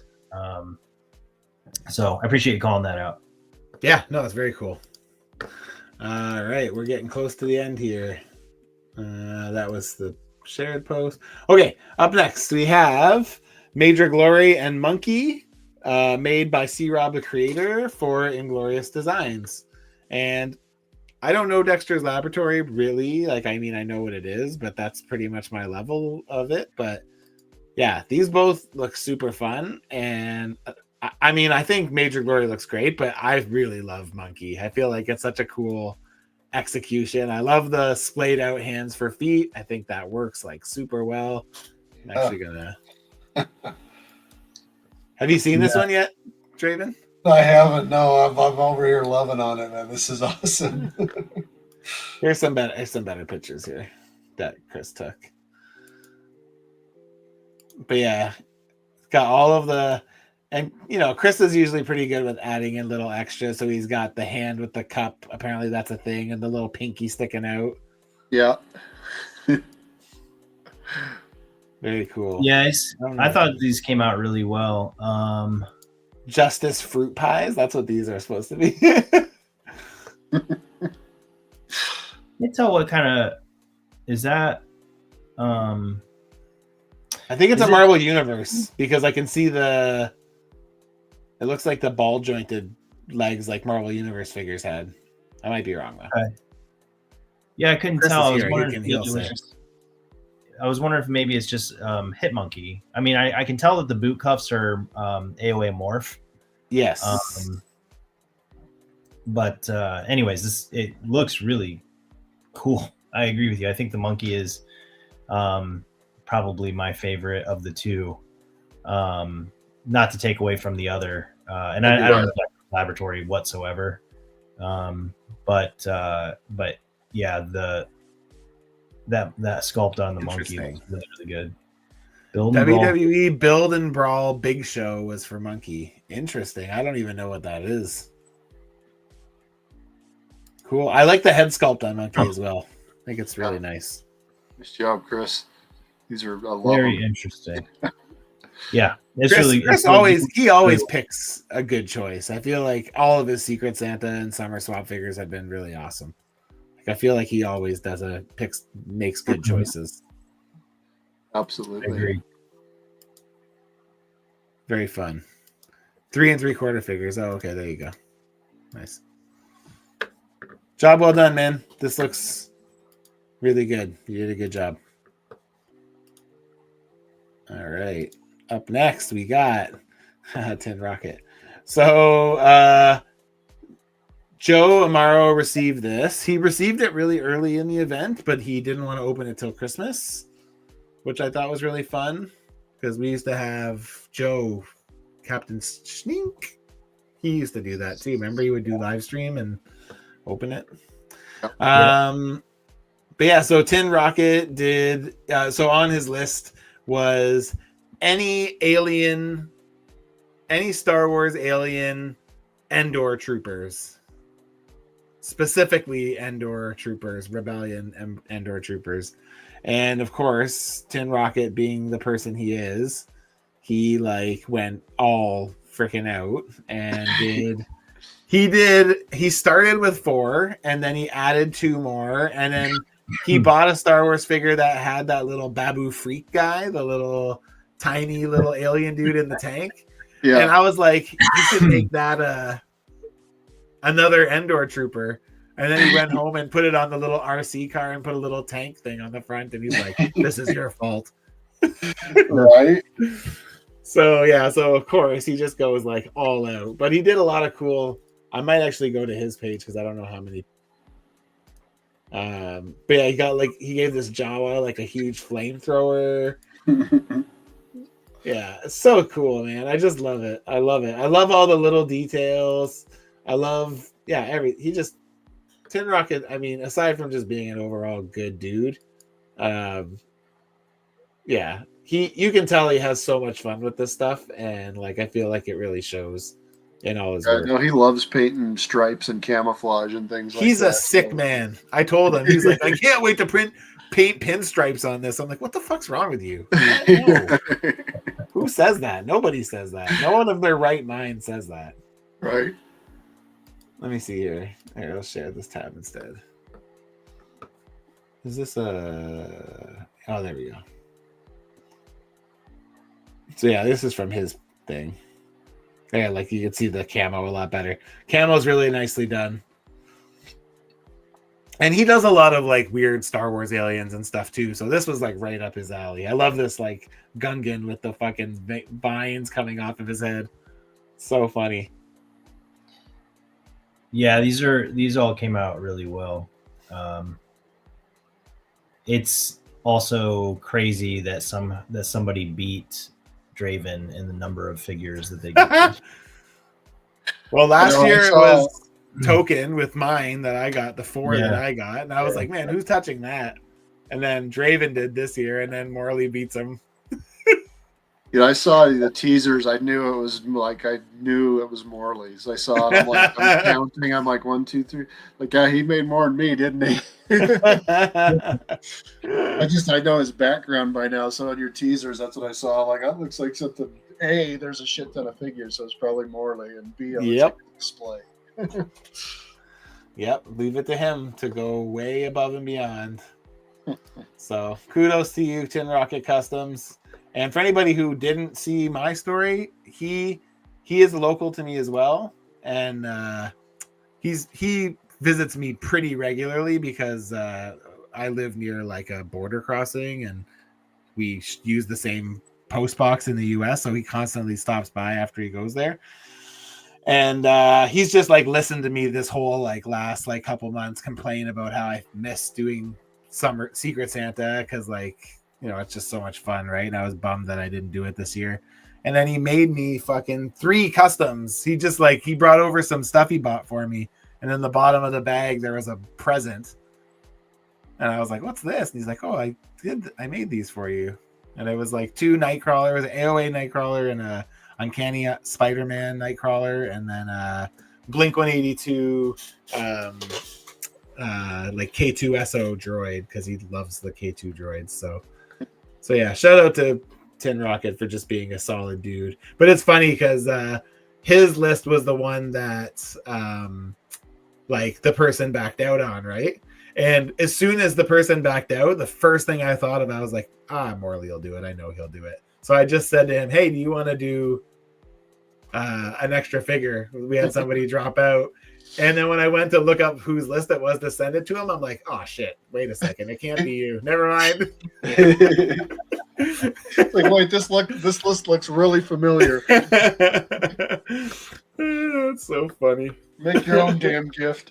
I was like, oh, never mind, we're good. Yeah. So, anyways, good job, Tin Rocket. Good stuff. All right, and then this is what Caretaker received for doing the figure for Morley, so this wasn't from his list, but on the list it was a artist's choice like werewolf detective. So Greenskin Customs did this, and it ended up going to Caretaker. And yeah, I think it looks fucking crazy good. Cool. Yeah. Yeah, it's really Like cool. I like the denim. It's done like remember when Craig Warwick did that on his werewolf figure he made like a couple years ago before he stopped customizing? He did like he put like real denim like onto the figure. It looks like that's what he did here. Yeah, Spawn Sauce used to do that a lot that too. too? Yeah, Nice. actually, he still does, I guess, with the stuff he's doing now. But yeah, Spawn Sauce is who I immediately think of when it comes to When you see that, fabric integrated into like truthfully pre-Mezco. well, see, like I wouldn't consider this soft goods though, because to me, like it is soft goods, but it's on the parts. Like it Like becomes it's part of the figure. yeah, like Yeah. it's not like you don't have to navigate through them to articulate them. Right. Yeah. Yeah. And that's I feel like in some of the things the Spawn Amen, Sauce Neil. did was similar. But yeah, it works. It looks cool. Yeah. I like the Those little is that a eyes. badge? Yeah, it's an LAPD badge. Yeah, that's cool. And he comes with a hat too. There's a head with a hat and one without. That's freaking cool. Yeah, very I love cool. it. I think he used maybe some gargoyles feet or something. I'm not sure, but Yeah, I wonder. Yeah, like I don't immediately identify any of the Me parts. Me That's either. always fun. Actually, now that I am looking though, that torso looks like it's kind of gargoyle, like looks kind of like Goliath. And actually, those hands, the claws do too. So looks like it's like a neck of gargoyle. Maybe it's Goliath. Just very very sculpted over. Yeah, he looks like he did quite a bit of sculpt work, even the chest and on the arms, and so. Okay, there you go. Evil All of Guppy said, based. I talked to him. It's all gargoyle based. Okay, there you go. Oh. Looks like a Havoc coat. Yeah, it kind of looks like the old Nick Fury, like the coat that they used forever, the Gambit coat. Yeah. Looks like the collar at least. Well, that would be too big to go on. Those are pretty good wolf head sculpts too. I don't know. Yeah. Yeah, I have no idea where those came from. But regardless, good job, Greenskin Customs. This turned out really nice. So, job well done. Okay, up next we have, and again, I don't know this property, but it's Luna from Hell of a Boss. I don't know what that is. But your homeboy received it, and it was made by Swan Artistry. And apparently in it, she has like a human form and a wolf form. So Swan Artistry did both versions for him. That's cool. Very cool. It looks like John's just getting better and better. These are really. I think this is John's best, at least his best entry into any of our events. Yeah, I think so. I like this. So cool. I like this wolf head that he did too. It's nice. Yeah, absolutely. Very nice. And actually, I like how it's shot. Like on that red background, it really pops. Oh, cool. I'll have to reach out to him. He did a great job. Yeah, he sure did. Yeah, those feet look cool too. Yeah. Yeah. Those look like they'd be a pain to stand though. Yeah. But she's standing pretty good there, so. Yeah, and that one shot without the use of a stand. There's two at the end there. The Sonic one and the one by herself. Yeah. It doesn't look like there's a stand being used in that one. Nope. Very cool. For something I don't know, I was like, oh, this is very cool. Right. They match up great. Good job, John. Yeah, good job, John. Nicely done. All right, up next we have Black Racer from the Serpent Society, made by Lunch Break Customs and received by Dirk's Designs.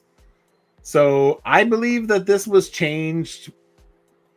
I'm pretty sure he was doing a different figure, like even like a couple weeks up to near the finish line, and I think he got this done near the end. I'm not sure why he switched, but And I'm also not really familiar with this character. I know it's like a deep cut for Serpent Society, but do you know this character, Wes? Truthfully, no. Usually I'm pretty good with the Marvel characters, but I mean, I would say it's a familiar looking Yeah, I agree. design, but I don't necessarily know the character specifically. Yeah, fair. Those yellow eyes really pop with all the other They colors. sure do. It's really cool. Yeah. I like the hair. I just think it's weird, but it looks like it's executed well. It's like a I had to sculpt similar hair. I can attest to that. I was like, hey, that hair looks familiar. Yeah, that looks like what's her name? The green haired chick that you did for Alice. For the Morning Wolf. Yeah. So Awesome. yeah, it looks like it's like a rogue body maybe, or an AOA, because I think those boots are AOA rogue maybe. Yeah, I bet you're right, man. Yeah. So I don't know if oh sorry, go ahead, Wes. I was just saying, I looked the character up. Apparently, it's been around for a while, and I was just curious, like, what does her hair look like in the comics? And it does look pretty much exactly like that. Nice. A Wolverine mullet. With crazy overgrown mutton chops. Right. Yeah. Sadly, I don't know if Lunch Break will join us again anymore, because I think he's kind of done customizing. I think he sold off all his stuff, and I think this might be his last piece. So that's too bad. Yeah, I think that's the vibe I was getting when he was selling all his stuff on his Instagram. So, I mean, it'd be nice if he came back, but yeah, if not, it's cool to say we kind of got one of his last pieces in the event. So, yeah, sure. All right, up next we have this Terry Bogard from Fatal Fury. And it was made by Highmore Studios, and it went to Marca Diablo Toys in Mexico. And I gotta say that I think this recipe is like insanely smart. This is built on that new Luke Cage from the Iron Fist 2-pack. And then he threw some wrestler arms on him and wrestler feet on him, some WWE figures. Oh. Yeah. Okay. And then he resin casted these floor effect pieces. Oh wow. That's great. Yeah, very cool. Wonder if that jacket is also a WWE. Maybe. It looks a little oversized, like for that Luke body, so I'm guessing it probably is, because WWE stuff's just slightly bigger. Right. Sure. Yeah. There's the pictures that he posted, I think today. Yeah, today. Yeah, it's a very look at that. Look at those jeans. Yeah, they look great, eh? Yeah, the paintwork on those jeans.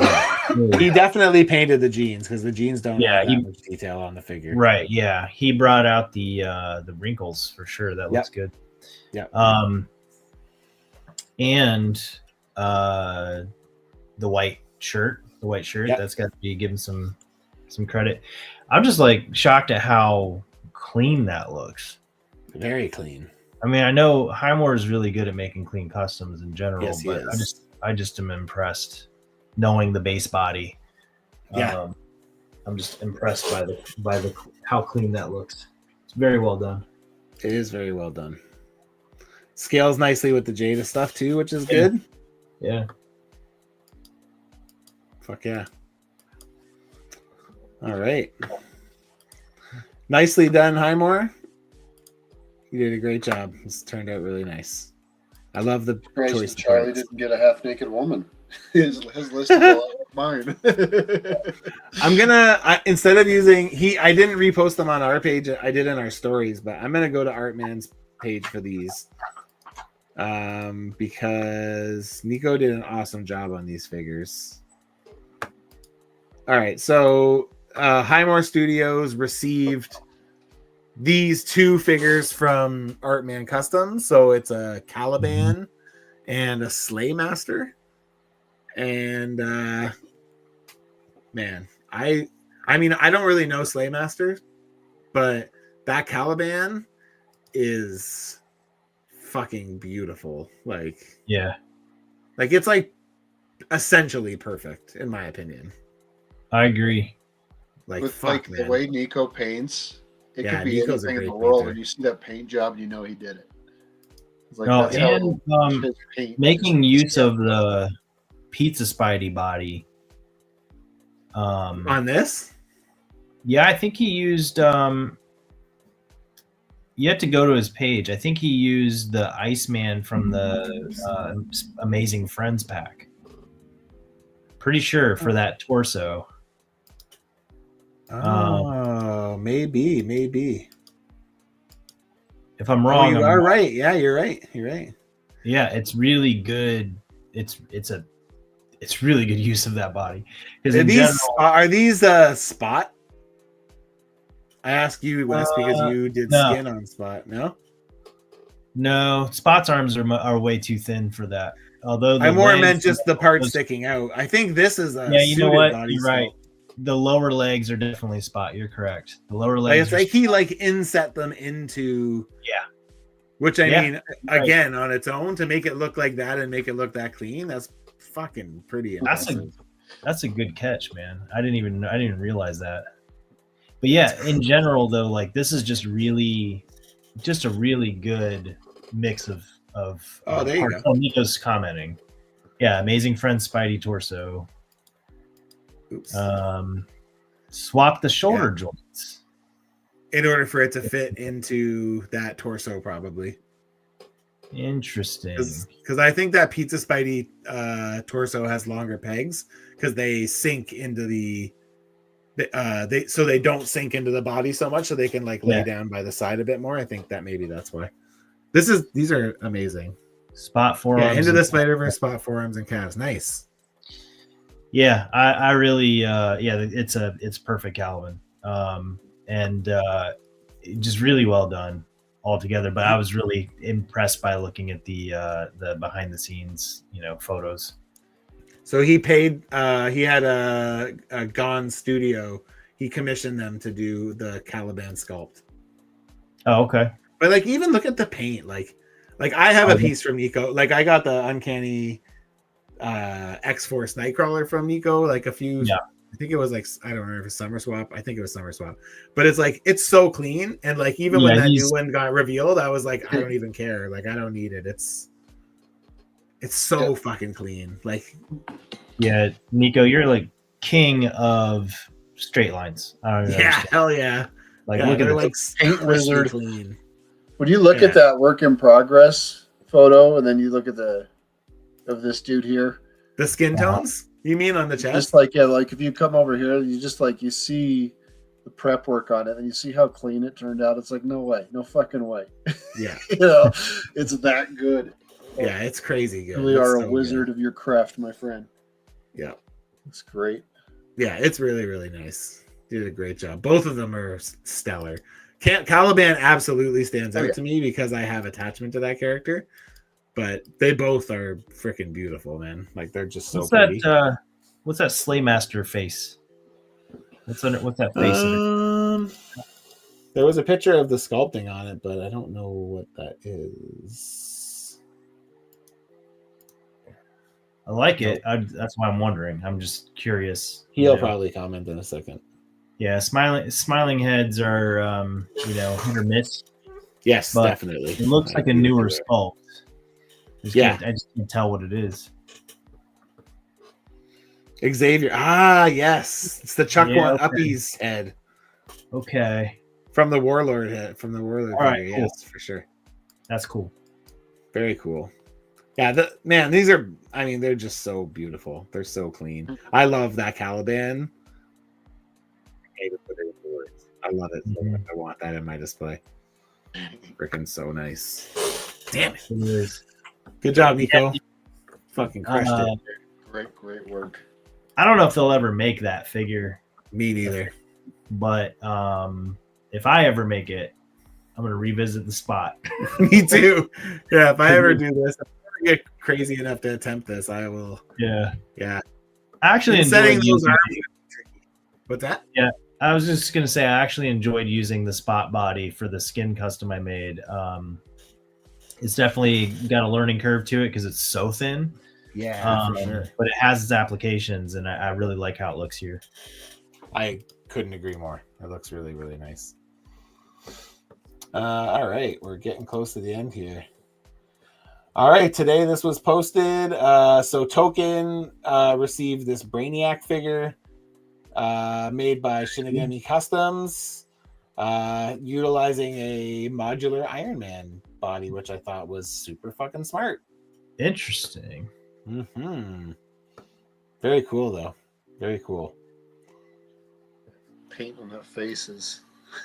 The whole thing is outstanding, but the face really stands out. Yeah, it's a nice skin tone for sure. Yeah. Is it an Xavier head? I'm not sure. I don't think he posted pictures yet. Let's see. He has not. So I'll share them to the page once he does, but yeah, that's but anyways, I agree that's a smart body choice. Yeah. But I really like the head and arms that he chose. It looks good. Yeah, it looks really good. Oh, okay. Marcus says that might be the McFarlane DC Multiverse Injustice Brainiac head, which would make sense because he does mostly work in 7-inch scale. So realistic, yeah. No, this looks really good. This is nicely done. I was happy he was able to get it posted before we did this. I was like, can you please, if you don't mind, just so we can share as much as we possibly can. So good job, Shinigami.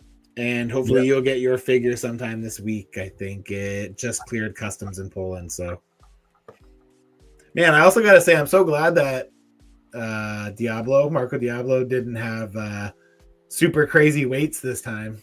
Yeah, he got his figure and his figure arrived. Yeah. He got his figure and his one he made arrived almost without any issues, which is really nice. It's always you never know what's going to happen there. Yeah. But I also appreciate that he has faith in the system and that he still participates knowing that there's always that game of Russian roulette that's going to happen with it. 100%. So, okay, last reveal. So this was revealed today. Gonard's Customs received this Mistress Vile, which is Rita Repulsa from the Boom Studios Power Rangers comics. And it was made by Marco Diablo. And I freaking love this. This is so freaking nice. Yeah, that's pretty cool. And super smart use of the body. He did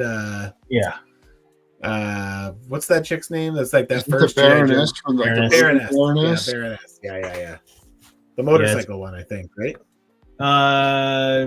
Actually, I think it's the movie one, isn't it? I think I was gonna say I think it's Baroness from the Snake Eyes Origins movie. Oh, is it? Okay. Which is even better. I know that because I have that one. Oh, do you? Okay. When I first thought, I'm like, I think that's what he used. Yeah, because I would say that's a generally worthless figure, and to be able to find a way to use it and it is functionally like works so well, it's very cool. Yeah, I just think it looks really crispy clean. Plus, I like it. Somebody took a crack at some Power Rangers comics customs because I really like the Power Rangers comics. So it's cool to see somebody finally take a crack at something off of it. The camera, there it is. This one. Oh yeah, there you go. Yeah, see, smart use of parts there. It's I got her for like $5 and I got it really for the glasses. I'm making a secret project for one of my family members for her kiddos, so I needed the glasses. Nice. Not secret anymore. Well, now you can make a Mistress Vile if you want. There you go. Yeah, that's really well done though, and that staff, I guess. Yeah. I don't want to sleep on that either. I think that looks really well. I wonder what I really love that paint. Is it a Morbius cape? No, Morbius cape doesn't go that high. No, it looks like it might be like a Batgirl maybe or something. I don't know. That's a good use of I just see the bottom of the cape being like kind of like that. Yeah. Whatever you call that. But he always does really good work, and it's this is nice. The finish on it is really nice. Agreed. Very nice gold too. I also agree. Yeah, he did a great Poor job. Charlie. Good job, buddy. Good job. And that will wrap up all of the reveals so far. So we still have 4 more reveals to go. 2 of them I think should be delivered like any time now. And then no, one of them will be this week. So one of them went all the way from the US to the UK and then got returned because the address was wrong, which sucks. So we're still waiting for it to come back to the US before we can ship it out again. And then there's one going from Canada to the US, which shipped yesterday. And then there's one going from the US to Canada, which ships Monday. So we're close. We're getting close. Yeah, I was definitely nervous using UPS for the first time, but they kept me more informed on where the package was at, more so than United States Post Office. So yeah, for sure. That worked really well with, Morning Loaf package. I got updates like almost daily on it. It was pretty sweet. That is nice. That is nice. Yeah, that was one of the shitty things for us Canadians this year is like we spent the majority of the holiday season with no postal. So everything had to be UPS or FedEx or DHL. Sucked, man. Totally sucked. Yeah. Is that strike still going on? Nah, the government forced them to go back to work because it's like can't not have the post service, right? Like even for where I work, like vendors were having to like come pick up checks if they wanted to get paid. It's just like, damn, that's fucked up. Yeah. But yeah. But anyways, guys, thank you. This went long, 3.5 hours. Whew. But thank you both for dedicating some time to do this. It's important. I feel like it's important to do this just because I think everybody puts in so much effort, and it's nice to be able to showcase what everyone's doing. It sucks that we missed four reveals, but yeah. So thank you both for taking your Saturday night off to do this. I appreciate it. Mm-hmm. Oh yeah. And thank you to everybody who participates. You guys are all awesome. I really love the group we have, and yeah, can't wait to get back into it. Summer Swap, baby. I already got my list made. Yeah, and shout out to you guys. I obviously know what goes into this, and as the events get bigger and bigger, it's more and more work, So yeah, definitely you guys taking the reins on the winter event. It is appreciated. Yeah, we need to give you more support in the summer, though, Draven. We'll talk about that, but yeah, it's a lot, man. The thing is that Summer Swap used to be a way smaller thing, and it's not anymore. It's as big as the Christmas one, right? So it's like, yeah, we need to distribute that weight a little bit better. So we'll talk.